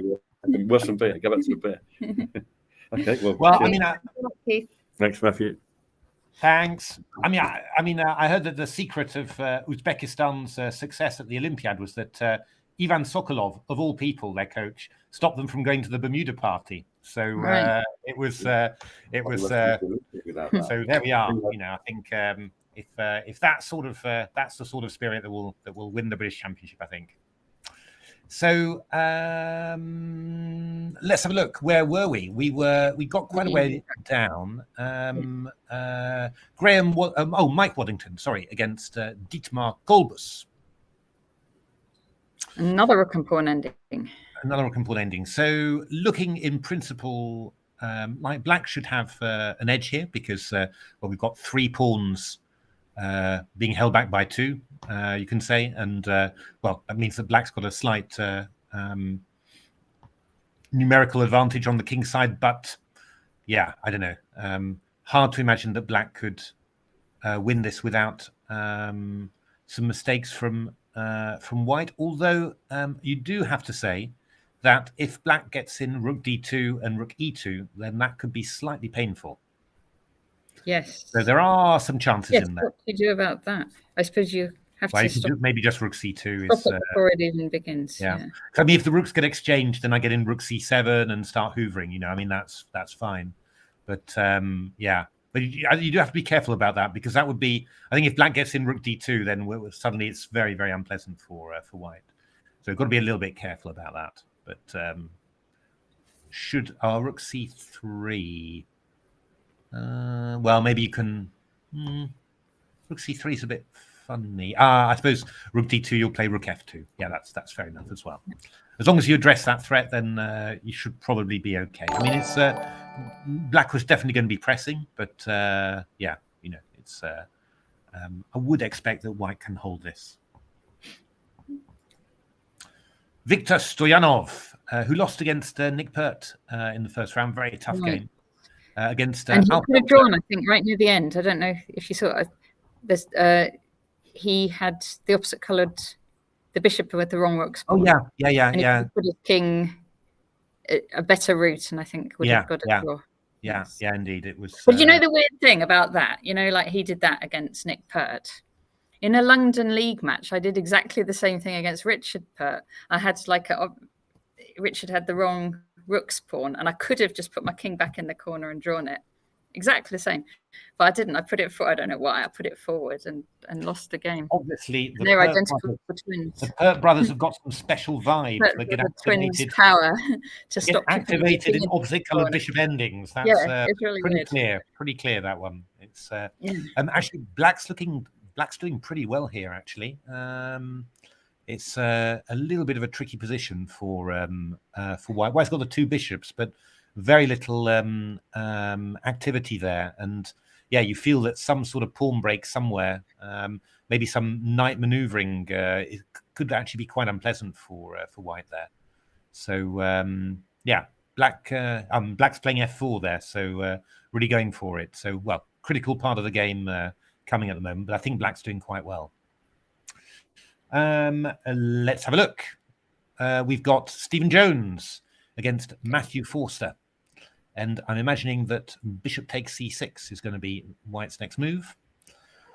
And now the question is, what's going to happen with the material? Well, I think white's definitely going to be a pawn up, whatever happens.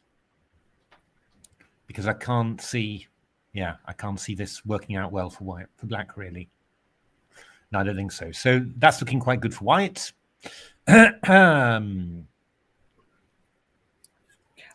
Aravamudan Balaji against Justin Horton. Oh, so this has got quite sharp, but white is a piece up. So always back the player who's a piece up is the old grandmaster wisdom. And I think there's no reason to stray from that in this case. So yeah, looking like a very good position for white here. Oh, Peter Finn against Thomas Villas. So so this is checkmate lot against what was Thomas Villas? Is it changed, didn't he? 2e4 ever or something? Something like that. You're right. And square. Who's square taker? Square taker. He changed, didn't he? Is he square taker? Oh dear! I think he might be square taker. All too long ago, but it's basically Peter's got a very good position here. Big pass pawn on c7. He can support it with knight a6 if he gets attacked, and bishop b7 is coming in. So I think looks like Peter Finn is going to win the battle of the online online handles. Then we've got Ifan Rathbone-Jones against Nigel Birtwistle. What is this position? This looks pretty good for white. Pawn up already.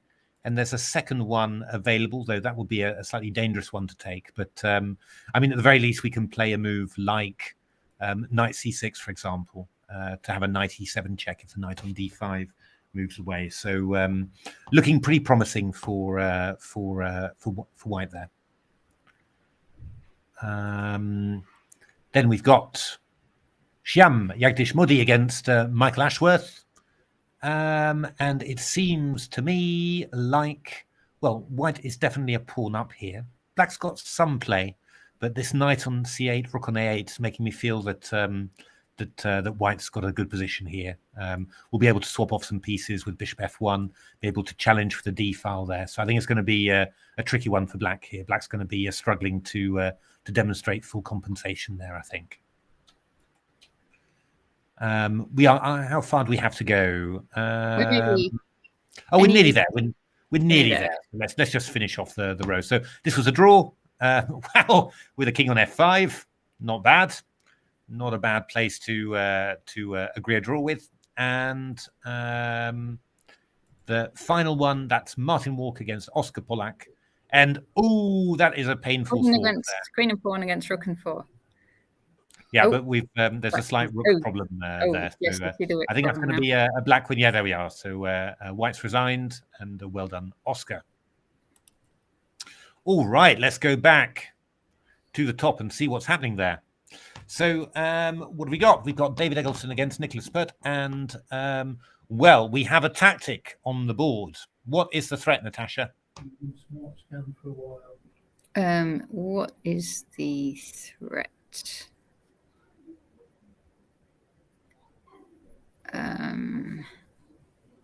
Think back rank. Yeah, I was already thinking. If it was black to play, that I'm talking about. So sorry, for black. Sorry. I was looking for white. Queen takes f2. Indeedy. Queen f2 followed by rook c1, which will be made. So we need to get out of that. Puzzle rush material. Exactly, Loz. This is exactly. I was doing a whole load of puzzle rush, and that was exactly the puzzle they have each day. So I imagine, well, I mean, if you could play g3, that would be a sensible move, I think. That's the obvious one. I think the one we start with, really. Just looking to play king g2, you know, and yeah, be pretty cool if that works. And if that works, well, I mean, we might have an e4. That's possible with the idea of bishop d4. Then we go king g2. And what could we have here? Something like rook e8, maybe, to force the pawn through. Yeah, pretty unclear position, really. This knight on a6 is a bit out of it. Black's got quite a bit of counterplay ideas. But it's also the sort of thing that if you get solid, if white manages to get that knight round to c6, for example, you know, you could end up just being much worse as black. So, yeah, still a very fraught position here. So, who knows? Anything could happen in this one. Well, John has done exceptionally well here with black. Really has really ground beautifully here. So 2 pawns up in a rook ending. I mean, rook f4 is a very sensible move to play here. Rook h3 also quite strong. b4 check, of course, is also good. So, I mean, really, this should just be a pretty trivial win for black. So, well done, John. Excellent. John Richardson against Danny Gormally. Danny's got a queen for rook and knight. We thought that this rook b3 was not going to go well. Actually, Danny didn't go rook c2. He went rook c1, which is also quite dangerous. And then he went rook c2. So that was pretty good. Takes, rook takes f2. And look at that lovely little tactic. Rook f1 followed by knight d2 check. Lovely tactic. Picking up the queen there. So looking pretty good. Ooh, I'm getting served with drinks here. Perfect. Cheers. Okay, so an update from the Major Open. Koala's dad has won his match. Yay! Well done. Well done. What have we got about here? Praveen's? We need to check if Bob Eames has won his.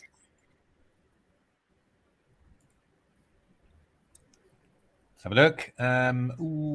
Well, he's a rook up, in actual fact. Rook up for Bob. So, rook up. The only tricky thing about these always is that, you've got the pawns, the king's safe, so it's going to take a little while. But, I just need to keep on whittling away the pawns and everything, and you should be fine. I suppose even rook a6 would not be silly. Something like rook f1, king b2. Oh, maybe he's going to try and play a3. It's going to take a little while, I think, but this should be completely winning, of course, for white. So possible upset on the cards there. John Richardson against Danny Gormally. I think Danny should be winning that fairly comfortably. That fork doesn't look nice. Indeed. So Ezra Kirk against Jack Rudd. Jack's a pawn up still. But obviously the pawn structure is not the best. Jack has 5 pawn islands. Indeed. With Ezra's 2. Yeah. I think I think white should really be able to hold this. Piece is a little bit awkward. You could do some stuff with black, but I would expect this normally to be a draw. I think white's pieces are not in great control really, so sometimes these positions can turn out to be good for white somehow, with your pawn down but much better structure. But I think white's pieces look a bit awkward, and I think black's got plenty of activity. But you'd expect maybe that white is going to hold the draw here. This bishop's got to make sure that the bishop gets active soon, otherwise that could be a little bit irritating. We saw that one. Antanas Zapolskis against Nikolai Milchev. Let's have a look. Well, black has a pawn on the king side. This pawn is a little bit of a decoy, but is white going to be able to do anything on the king side, or is this going to be a story of tragedy? King f4. Not easy. This could easily just turn out to be losing for white, because this a pawn is very remote, and you might just be able to get the king, crowd out the white king, and then push the pawn. So it's going to be a difficult one for white to hold there. Okay, yeah. I do seem to remember. I think I remember watching Antanas play when he was online. He was an excellent attacking player, but not such an excellent endgame player, if I remember. Okay, I don't remember. But Smooth Baron is pointing out it's another wrong rook's pawn for black. Yeah, exactly. I mean, if white can manage to exchange off this knight for these 2 pawns, then he'll be happy. So that might be maybe king f4, knight e3 could be a possible idea in the right circumstances. Got to watch out. That king's got to stay within the square of the pawn anyway in order to be able to do that. Going to be a tricky one. That one. So James Jackson against Yanni Domenech. Well, actually, black's done a pretty good job there, really. King on g8, threatening queen c5, and that knight on e6 that we were talking about has been removed. Can't go rook e1 yet either. So it's going to be a tough one, this one, I think. I think black's sort of doing okay. The king's a bit exposed, but the queen's going to come in and start doing all sorts of annoying things. So, I'd rather be betting on a draw in this game, I think. Let's have a look. So, Bob Eames against Chris Ward. We've seen this one. It's just really all about Chris really just holding on and just trying to... just trying to make life as difficult as possible, really. That's the point. We're going to see. Harry Grieve against Max Turner. That's gone very nice for Harry. So, right, yeah. Yeah, no. So this should be a winning rook and pawn ending. Always costs some effort, of course, but we're going to be able to check the king, take this pawn. This one's tied down. So, looking very good for white there. This has been a win for black. Yes, we thought this was going to be quite good, really. And there's also a big time difference as well. So this was always going to be quite tough. And black has picked that one up. Well played, black. Hard luck, white. Mark Hebden. Let's have a look. So Black holding quite nice. I was a bit worried about Black's prospects on the king side there, but Black's held very nicely so far. So what are we? 5 pawns against 5 pawns. Yeah, but there's and two. That one looks a bit weak here. Yeah. Knight f3 and knight c4. So actually, is Black better here? So White's got to defend against. Well, there's a knight c6 threat here. This is the right. But I don't know. Imagine I was to play king g2. Let's just say that one, just to cover f3. Then if I play knight c4, then I could take and go knight c6, which would be quite sneaky. But of course, I could just take with a bishop on c4. And then if I go bishop takes c4, then there's simply knight c4, and I'm attacking your rook. So, knight c6, I just take on d2, which is going to be good. So I'm actually wondering, is Mark losing a pawn by force here? Hello. It's not clear.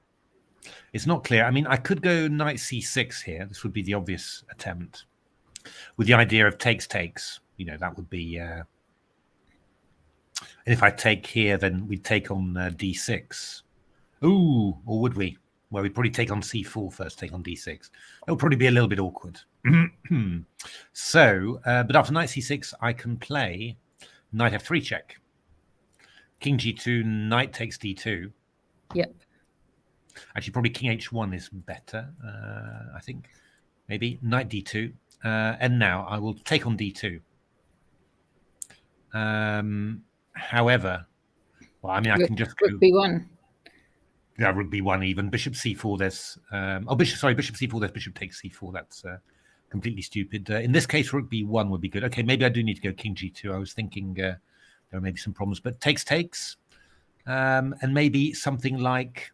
rook c8, maybe? Because after takes, we take there, and then we're on to c4 already. This is not going to be better for White under any circumstance. Black, right?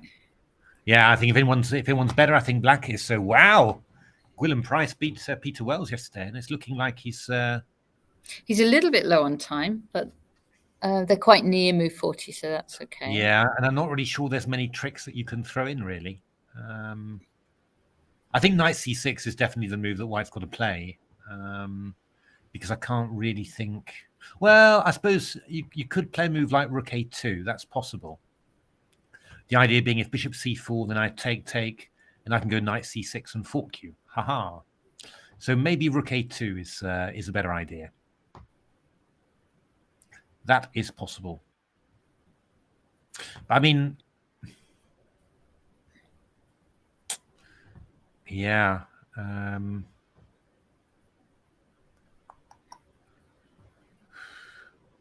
It's all a little bit... The problem is, I'm just wondering where to put this rook. But I could put it on... I could put it on c8, for example, and if you go knight c6, then I can just go bishop takes c4, and attack the pawn a2. So, I mean, maybe you go rook c1, just hold it, but yeah, I think probably Black goes g5 then, and just sort of make sure that if you go f4, then your pawn structure's broken. I find it hard to believe that this will end up being good for White at all.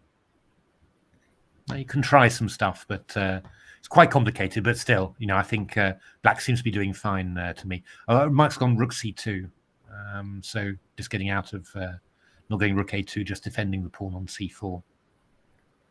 Right. Yeah. But I don't know. Yeah,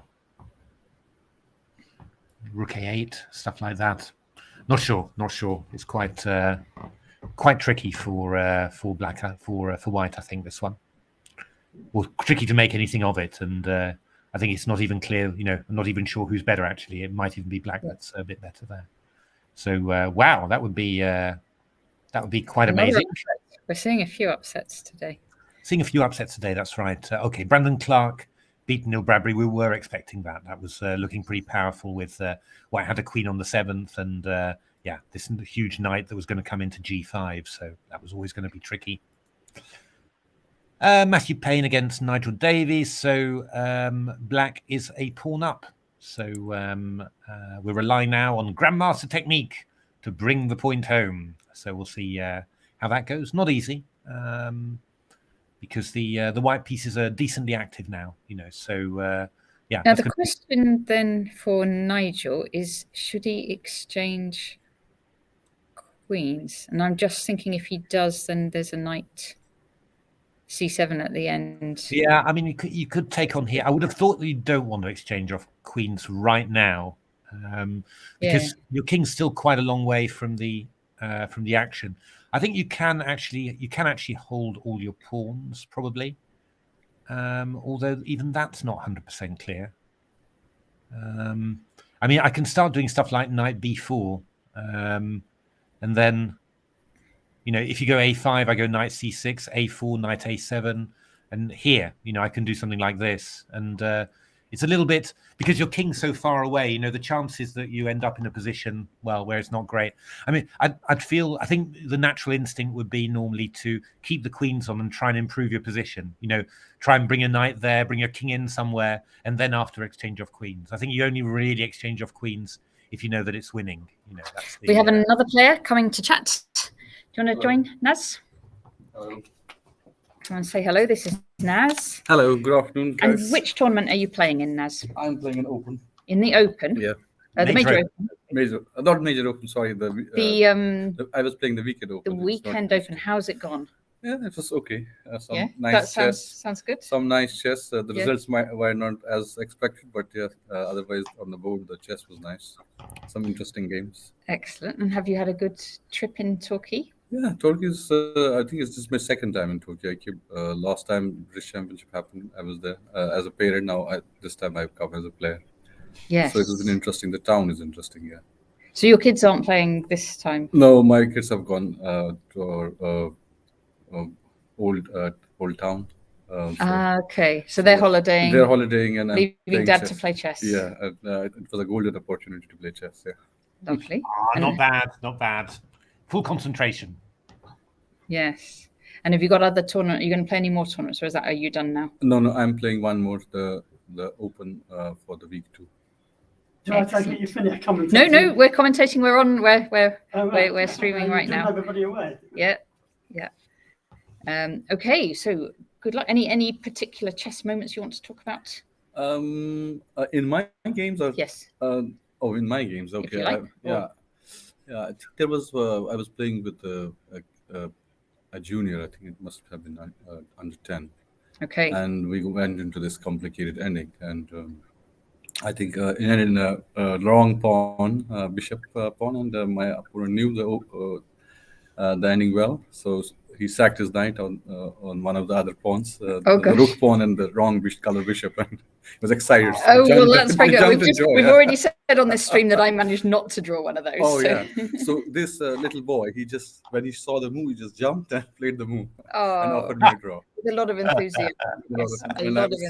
And were you expecting it, or did it come as a big shock? No, it was a shock for me. It was a shock. I was 2 pawns and a bishop, but one of my pawns was rook. Well, I hope you took it well. Were you very polite, or do you get a bit grumpy? No. I was surprised with his knowledge.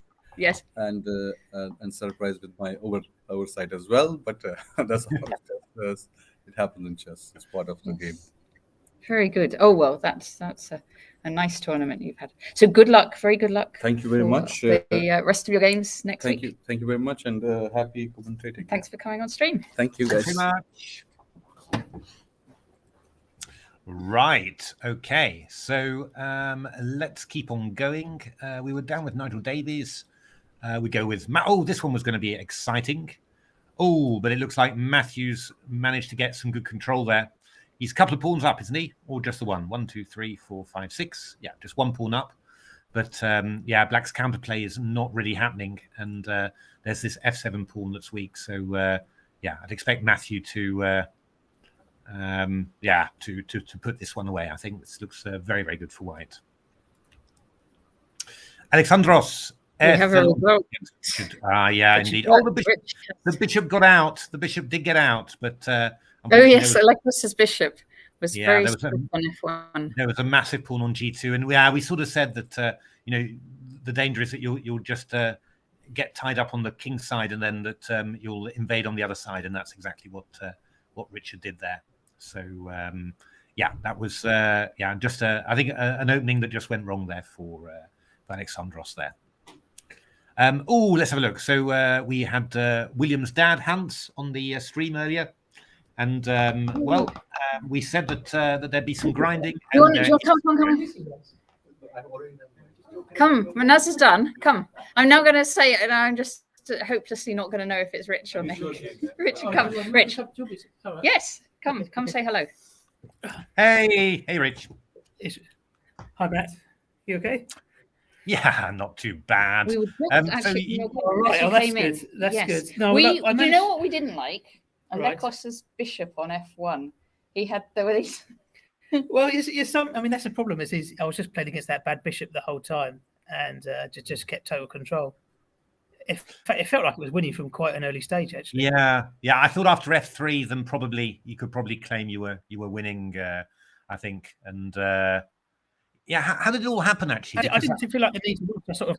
Oh, you went G5. Well, I tried this. I tried this new line of gambit board. G5. Oh, nice. I'm not because of the thing is yesterday I was completely winning and I messed up and drew, and I just thought today I didn't want to have a long grindy game. So, Matt, can you tell us the refutation of this now? Because G5's good. G5's fine. It's like engine thinks it's perfectly normal and perfectly good. So it's a cool move. Just if knight G5, you play E5 and just carry on. So that's what happened. It's perfectly good actually. So knight E4, bishop. Has it been? Do you know? Has it been played at top level? I've seen Morozevich until today. I've seen Morozevich play it. Yeah, Morozevich is the guy. Yeah. But he plays this wacky stuff, doesn't he? So it's perfectly fine for black. It's because I looked at it. I always look for I do these books for engines, the competitions.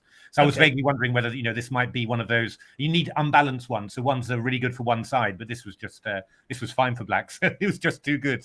So no, it's pretty good actually. So knight C6, bishop A3, queen E7. Yeah, somehow it's getting rid of this B pawn. It just and this lovely central wedge. It's actually quite nice for black already, I think. I felt like I was maybe better already. But is it a computer analysis? Does it say what the evaluation is? Or? No, it doesn't. I can have a quick look. Let me just. Don't worry about it. I was just curious. I was wondering. It probably should be okay for white somehow, but I wasn't sure exactly how. Yeah, but it just feels like you're playing white. Really, I mean that's the thing. You just got the extra space and all that, and so I would have thought you. You don't need G pawns nowadays. No. They just get in the way, don't they? No, it's a modern trick. Yeah, exactly. We don't like G pawn. Ideal was not to have an H pawn as well. But, exactly. Yeah. But yeah, this I thought probably black. I think black's probably just a touch better already actually, and obviously this knight on E4 is kind of finding it hard to find a good final square really. That's the exactly. problem. I thought the key mistake was after knight A3 now, which is kind of forced to stop knight C2 to bishop. I thought knight G3 was an error actually. I don't know. It just felt like it was a wrong square. I was expecting knight G5 or maybe knight C5 B perhaps. Yeah, or maybe I expected knight G5. Knight G5 maybe. Yeah, probably better. But just somewhere so you can keep that. You can still play G3 and get the bishop out. Yeah. I think you're right. It just felt like put the knight on G3. How is he going to develop this light square bishop? Yeah. I think you're right there. Actually, this is it's just really tough now to ever get E3 in, and this knight obviously doesn't have any squares either. It's it's just although I suppose when you're playing it somehow you don't quite realise the full horror of it somehow. And this was the point where we came onto this position, and then and Matthew's just like, I don't really like white. Yeah, no, I mean it could just be dead lost already. I think it's close to. I think I think so. But knight C2. I was even debating keeping the knight on here with knight C6, but I thought perhaps there's no need for it. No, I think the important thing I think is that you just make something like E3 as difficult as possible, and I think this is definitely definitely It's what achieving everything that. else So does, right? it's I didn't. Yeah, I should just be winning here anyway. Yeah, and then after, I think F3, that was the point where we came, and yeah, but if you've got to play, I actually thought after F3, I was expecting him to go Rook G1 and Knight H1, so I couldn't see any other plan for him. Yeah, no, that's yes, it's true. Yeah, Rook G1, Knight H1, and then G3. Yeah, it would probably be a decent regrouping. Actually, it must be said that would probably be the best way. Initially, I was thinking about going H5, and I was thinking about going F4. But then I thought, well, actually, there's no point forcing him to play Rook G1 and Knight H1 because he's got nothing else he can do anyway. So I just played some move on the Queen side. I went C5 here. Yeah, perhaps B5 is possible as well. I'm not sure. Yeah, no, but I like what you did because the problem with this bishop is it's blocking in this rook, so you're going to have mobility on both sides. So I thought what you did just start expanding on the queen side, maybe get an A6, B5. I mean, it's going to be great. Yeah, that was my plan. Yeah.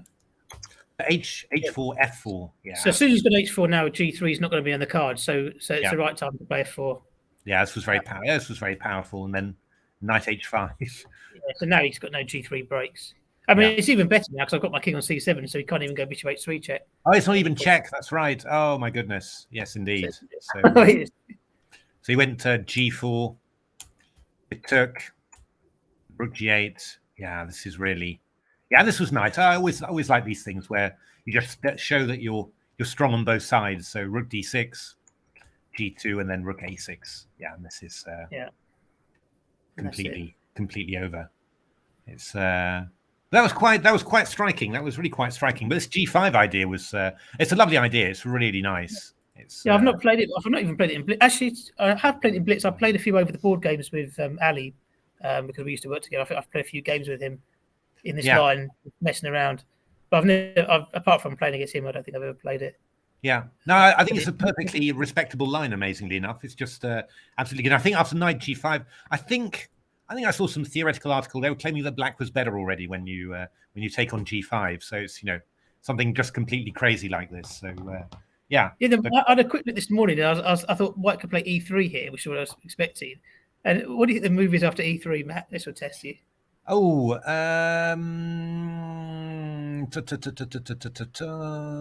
I don't know.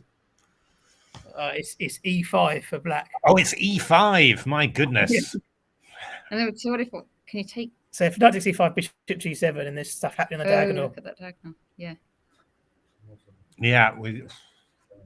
Amazing. Yeah, it's great. And if F4, you can take the Knight and Queen H4 check. Probably is just good enough to win for Black. Yeah, it's going to be huge, isn't it? It's going to be huge. So, yeah. G3, we've got Queen E4 check, and King E2, we've got Bishop G4. So, huge. My goodness me. It can get quite. But I'll show you one crazy line. Then E3, E5. I couldn't really remember it, actually. So I was sort of hoping you weren't going to go. Instead of taking, I thought if E takes D4, can you go G4 here? I was sort of G4. Oh, G4. Knight takes E5, Queen takes D4. Knight D3, Queen takes Rook, and then Bishop B2. Oh, Bishop B2. Oh, yeah. Queen takes A2, Bishop takes the other Rook. Oh, good grief. I was vaguely debating going for this actually because I had briefly looked at it.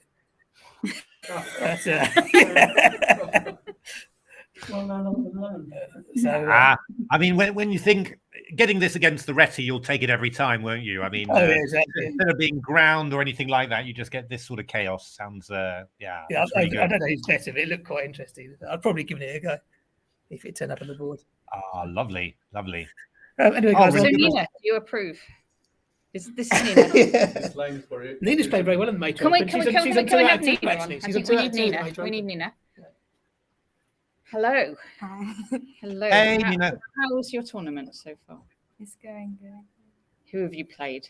This is Nina Pert, for anyone who doesn't know. Right. So you've had 2 rounds so far. FM in the first round. How did it go? I won that one. Fantastic. I played like a. That's about 1900 something, wasn't it? Yeah. So you're on 2 out of 2? Yeah. Against a woman FM and a 1900. And how old are you now, Nina? 14. 14, fantastic. This is what we want to see. This is very good. And so are you just playing the Major Open this time? I'm playing the Open in the morning, but I lost my first. Are you playing 2 tournaments a day? Yeah. That's also what I want to hear. Yeah, very good. Okay, so you must be quite tired by now.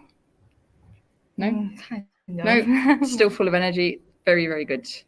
Okay, and you've been having quite a lot of good results during COVID and during lockdown. I've been seeing your name everywhere. Yeah. Congratulations. Okay, thank you very much. Good luck for the rest of the tournament. Thank you for coming on stream. All right.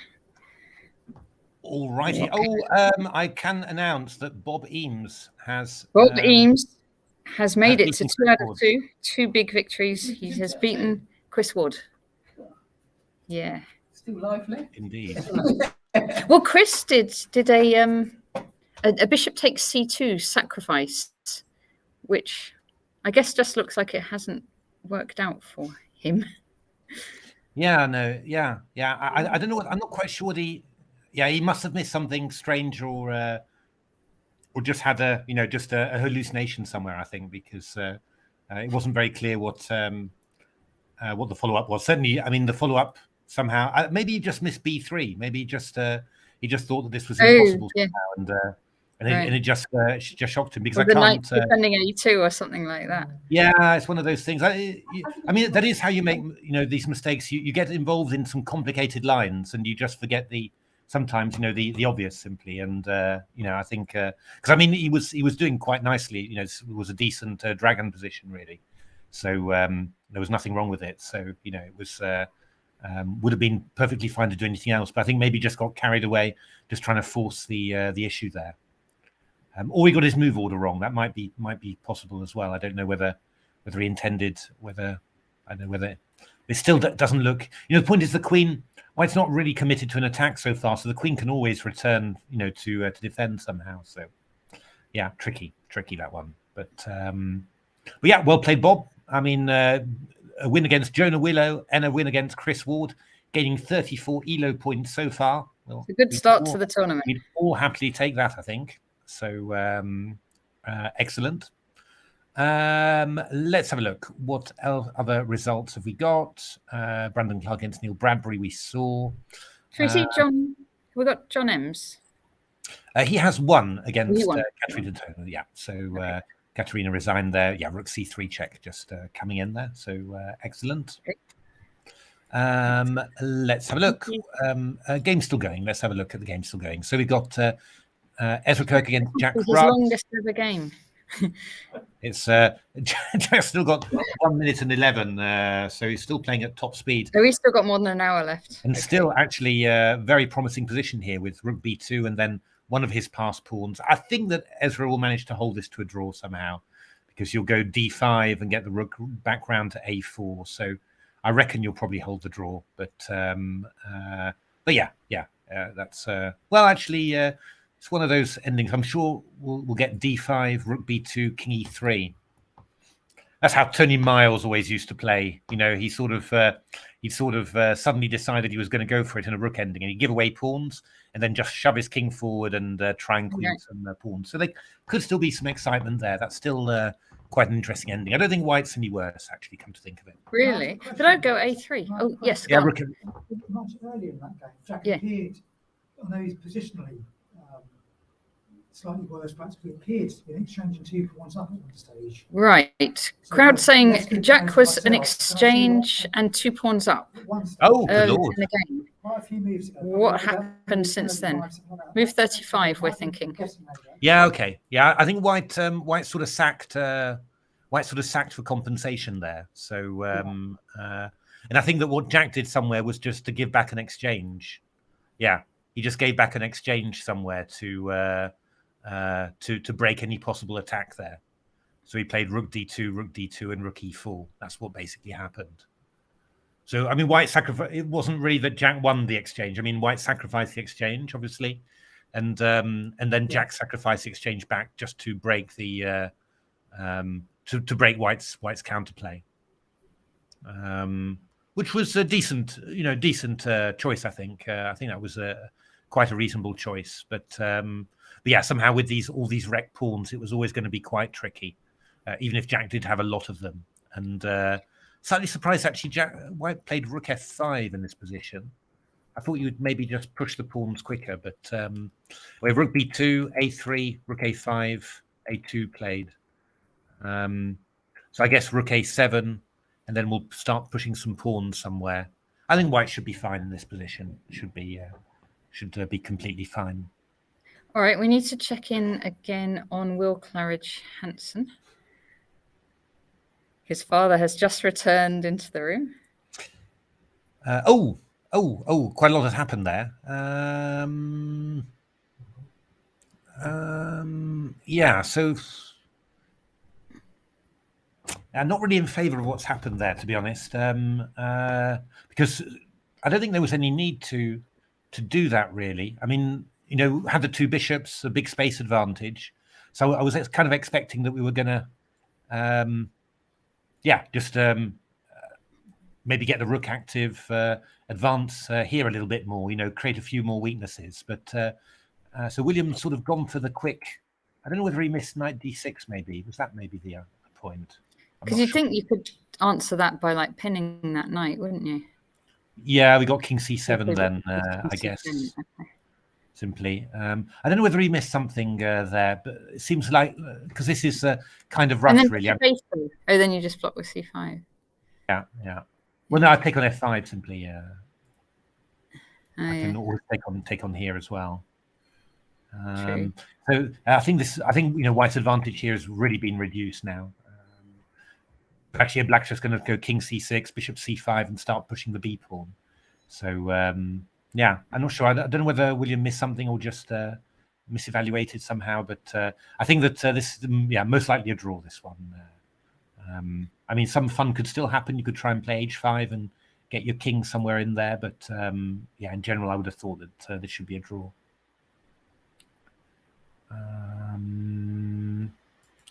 Okay.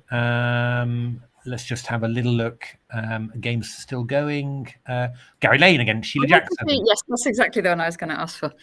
So, Gary's doing quite nicely here, grinding quite nicely, I think. So plenty of split pawns here. 3 split pawns to aim at. Got a little bit of a queenside initiative here. Nice square on d4. Bishop on f8 dominated. In principle, it's a clear advantage for White, I think. It's going to be a little bit unpleasant to defend for Black. Very easy to lose one of these pawns somehow. You get a knight d4 check, rook f5 or something, and then all of a sudden the pawn drops. So, I think Black's chances of holding this are not great, I would have thought. But Sheila's a very, very tough defender. So, the task is well entrusted to her, I think. But it is going to be quite an unpleasant little position to defend. Okay. What about Fishman against, was it Martin Burrows? We had another rook. Okay, so quite an interesting rook ending here. Rook and 4 versus rook and 3, but pawn on a2. Yeah, this is going to be. It's a little bit. This feels quite tricky for. Quite tricky for Black, really. So what are we going to do here? I mean, obviously, I'm going to play rook a7 at some stage. That's the idea. I mean, let's just assume that I've played a quiet move. So rook a7 is an idea. And I'm sort of threatening e6, which looks quite dangerous.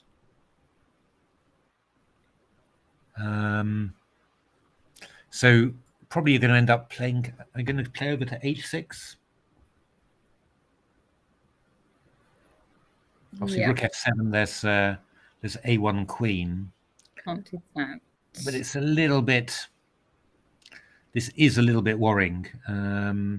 So how does White make? Is White's trying to make progress here? And White's definitely one making progress. Yeah. Not 100% sure.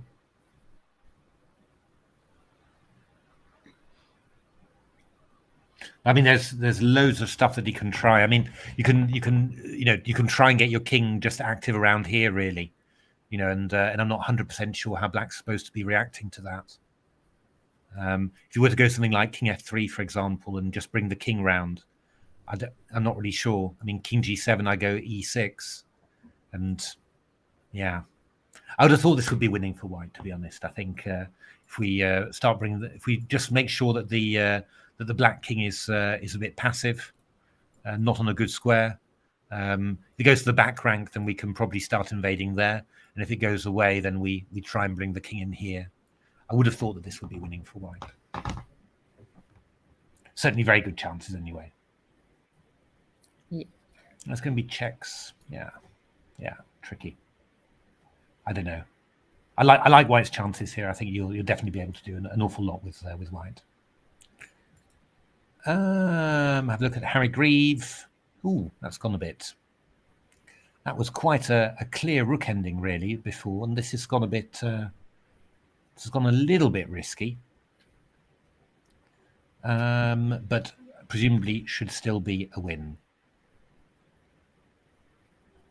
Yeah, should still be a win. There's too much stuff to hold, I think, but yeah, just looks a little bit messy somehow. But yeah, still looks like it should be winning. Mark Hebden. Ah, yes, this one. Okay, so, well, yeah, actually, Mark's actually worse in this position. That knight on a5 is a real pain. The knight on d4 looks nice. Yeah, on the can't go back to b3. Can't go into c6 here. So, yeah, don't know whether it's going to be enough for a win for black, but this could be quite unpleasant, really. Yeah, I don't know.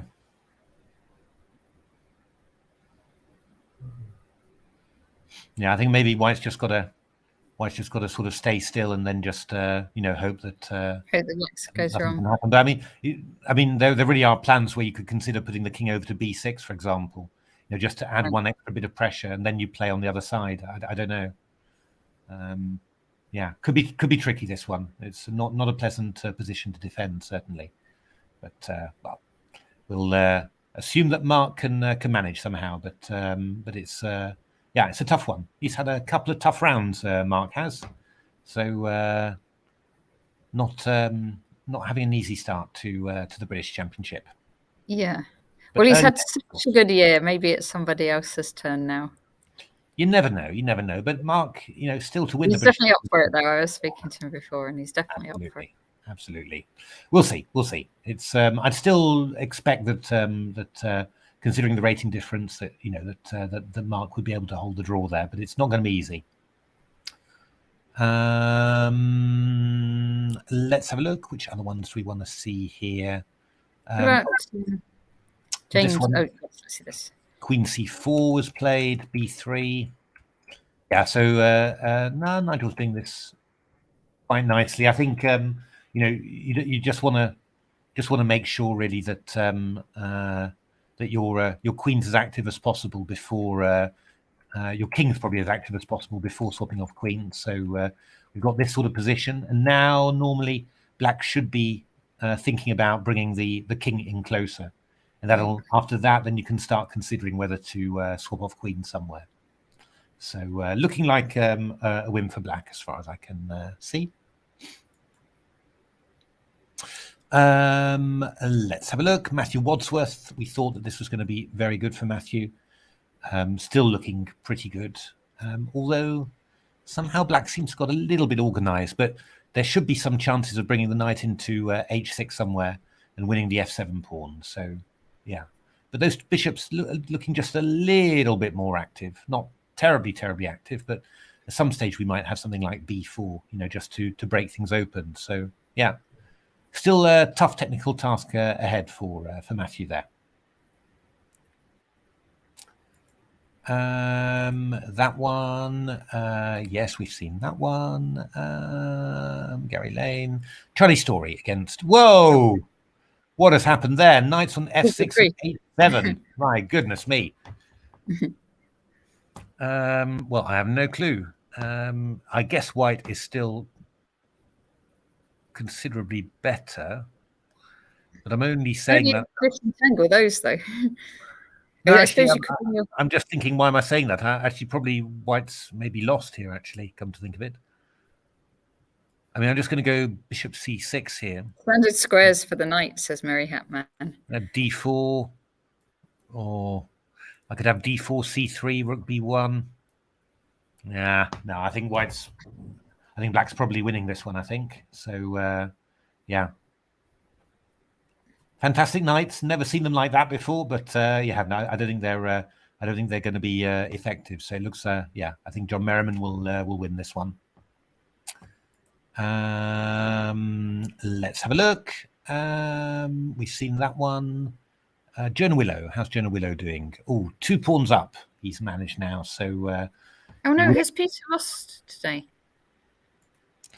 Let's have a look. That seems unlikely, really. But, oh, good lord. Ooh, no. Okay. Yeah, no. Looks like it happened there. Was this on time, maybe, or? Maybe. Although no, the king's in trouble, to be honest. Yeah, the king's in trouble, but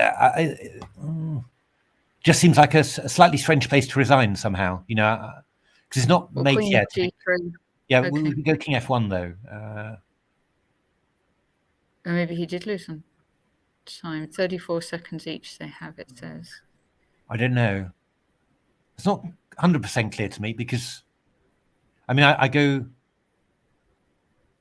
even go rook c3 even to block. I mean, there's definitely some issues for white with this king, but I'm not 100% convinced that it's lost yet. So I would think that he may be lost on time there, to be honest. Rook c3, rook takes e4, says our crowd. Indeed. Okay, I'll stick with my king f1 there. King f. Right. What's your answer to king f1 then, crowd? Crowd's quieter on that matter. I don't know. I mean, rook h2 maybe. I mean, we're threatening queen h3, but then I can go. I can maybe play rook c3 or rook c3. What about rook queen a? Oh, sorry, queen doesn't go that way. I mean, I can go to b2. I mean, maybe it is just winning, but I just would have thought you'd maybe do a few more things. Yeah, I guess I think you're probably right. It must be time, mustn't it? But okay, I think it was probably quite difficult already. I mean, that's probably true. Mm-hmm. Okay, so yeah, there's a few shocks today. Just obviously a pretty tough tournament. Oh, Peter Finn beat Tom Villas there, so we were sort of expecting that, considering the position. Let's Smooth Baron says queen f2 to c5, which I guess must be in the Wells game.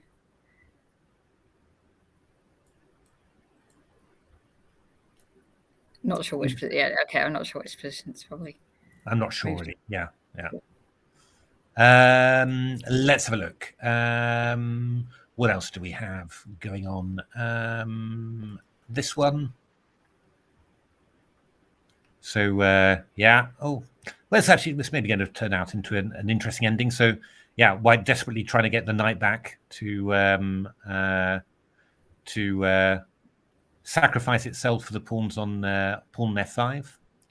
So if you go king b6, I'll go here, and I guess knight d6 is just drawing then. Threat after knight takes. Oh yeah, taking those 2 pawns. So it's going to be a toughie. I don't know whether you can king d5. You'd have knight b5. Maybe it's just going to be a draw. Could well be.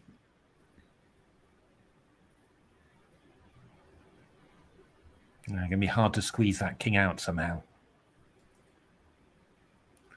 Okay, James Jackson against. Oh, good lord! It's a pawn down and a rook ending against Vianney Domenech.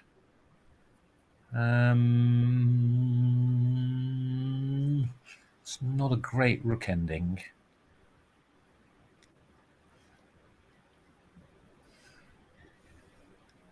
If I might go f3 at some point.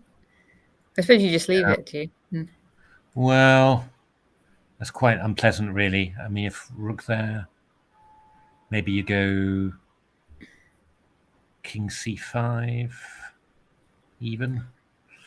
I don't know. You could even f3 could even just try a5 and just play a4 and then have your rook behind it. It's going to be, it's a bit of it's not a nice rook ending. This I'm probably losing somehow.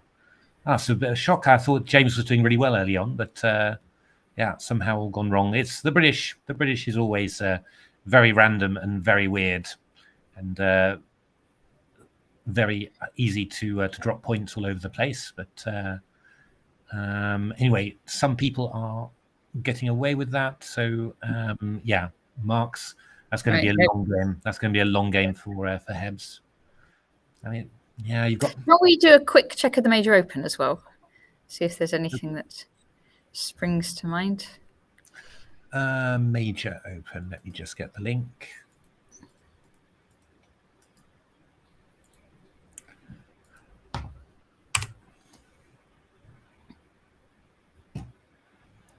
So what have we got? We got the top seed was held to a draw in the first game. Andrew Smith was also held to a draw there by Ollie Phillips. So Tim Foster, Robert James beat Tim Foster. That was great. Who else have we got? Peter Shaw. Soham Kumar was playing in the juniors last week. So okay, so he's got he lost this time to a high-rated player, and Digman. Theo Cowrie lost to Mr. Fleming, another junior. Are there any other more juniors that we recognise? Nina Pert won, as we heard earlier. Merriman.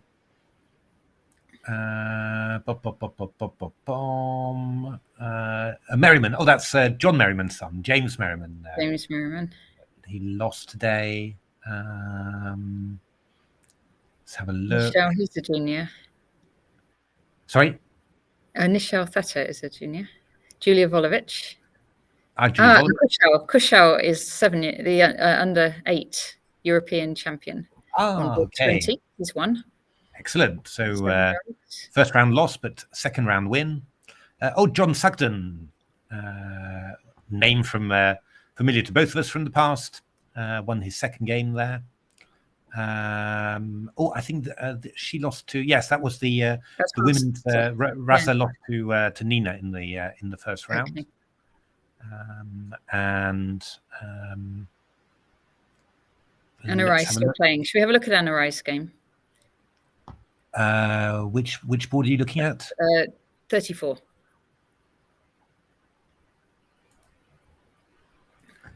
Anna Rice in Bayer. That's looking like looking like it's going to be most likely an endgame win for black there. Okay. So looks like all the pieces getting exchanged, and then there'll be a pass pawn on the king side to distract the white pieces. Okay, we can head back to the championship. Key. Here we are again. Yeah, we're settling into a few long games now. We've got let's have a look. This is going to be a draw. Okay, Jack's no longer got his rook. No longer got his rook. He has got a fast pawn, and Jack will have 1 minute and 13 or 14 seconds at the end of the game, and amazing. 1 hour. Yeah. Quite amazing. Amazing that. This one we've seen, it's probably going to end up a draw, I think. It's probably too tough to win. Or you have to be very, very subtle somehow to win this one.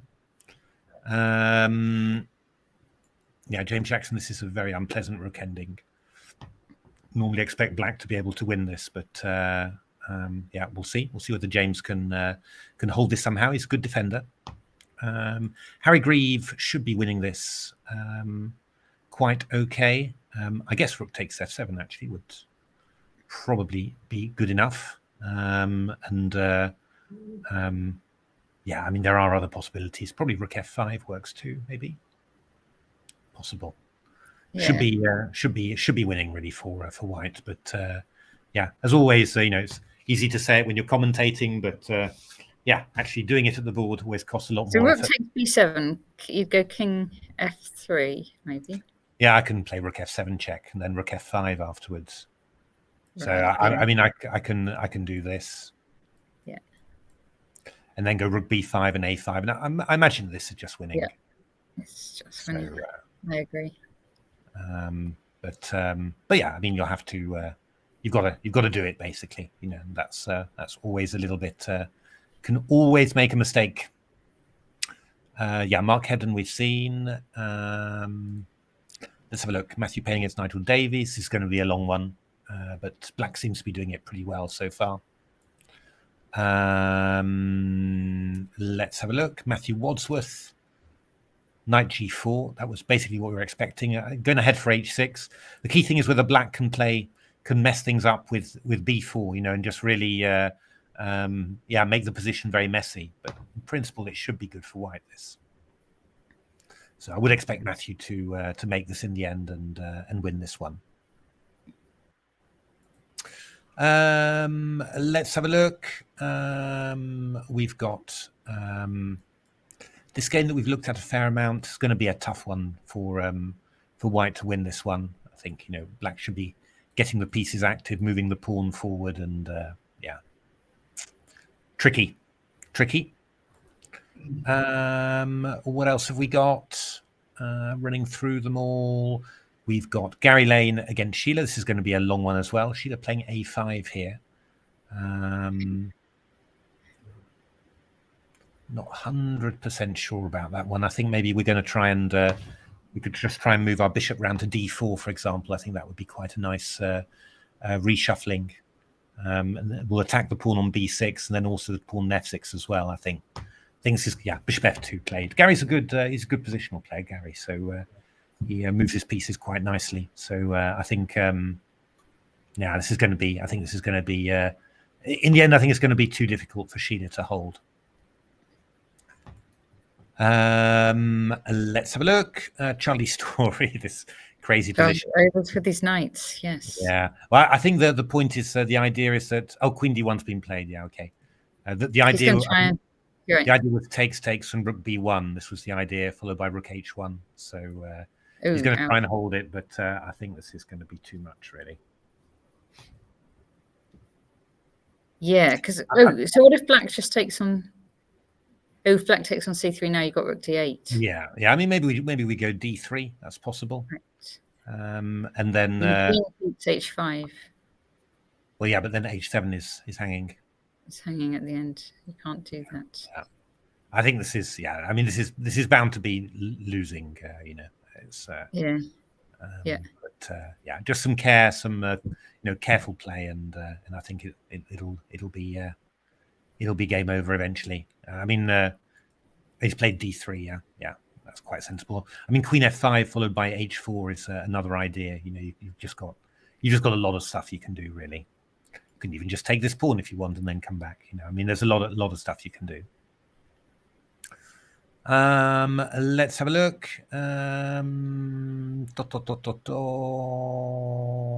Yeah, Stephen Dishman. Yeah, we're going to see how this one pans out. So f6 is a decent idea, actually. You're trying to tempt white into having triple pawns, and then yeah, that's not going to actually be winnable at all. I reckon we can probably just nudge. We're probably just going to end up nudging the rook to the side. Maybe. Not clear. Maybe we go king f8. If I nudge, I'll go rook e1, and if rook here, then take here. Okay, and yeah, then you got your rook, and if you take that as white, you got your rook and f and yeah, h. that wouldn't be winning at all. No. I was hoping for rook e2, but actually just rook f1 check is fine. So yeah, interesting. Rather you than me, I'd say is the general. general feeling there. It's a tough one. Yeah, I don't know. I mean, e6 is also very dangerous, but it's probably going to be tougher then to break through with black. Although I don't know. I mean, maybe after e6 we can just, I don't know.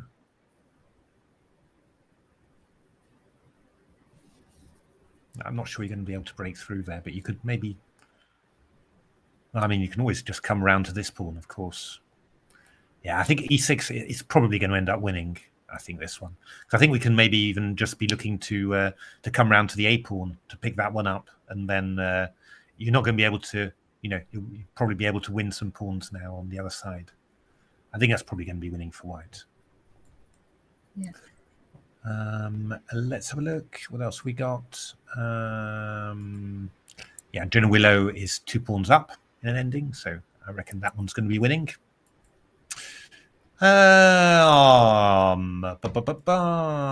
Mike Waddington against that rook ending's gone wrong. So it looks like black is going to pick up all the pawns basically, and just have a rook and X number of pawns against rook there. So yeah, the big rating favourite, of course, pulling through there in the end. And that. Those are the games still going on. All of the others have actually finished, I think. All righty. Are these all? Do you think these are all fairly?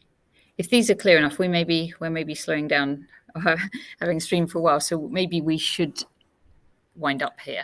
Yeah, no, I think so. I think they're fairly clear. I think this one is going to probably end in a draw unless white gets diddled. But I think it's going to end in a draw. Yeah, I think they're all pretty clear from now on. The really interesting one I think is Mark against Gwilym, and but I would reckon that Mark will hold this in the end. That would be my expectation. Yes. Alrighty, so we will round up now from round 2 of the British Championships. Lots of really fun games. Do you have a game of the round? I know what I've got in mind for game of the round. You go for it, Natasha. Yeah, which is just because of the opening as well, which is Rich Pertz with G5 on. Oh yeah, that's a good one. That's a good one. Let's go for that one. And you can pick one as well if you like, because we did do 2 yesterday. Oh, okay. Let me just pick one. I'm thinking.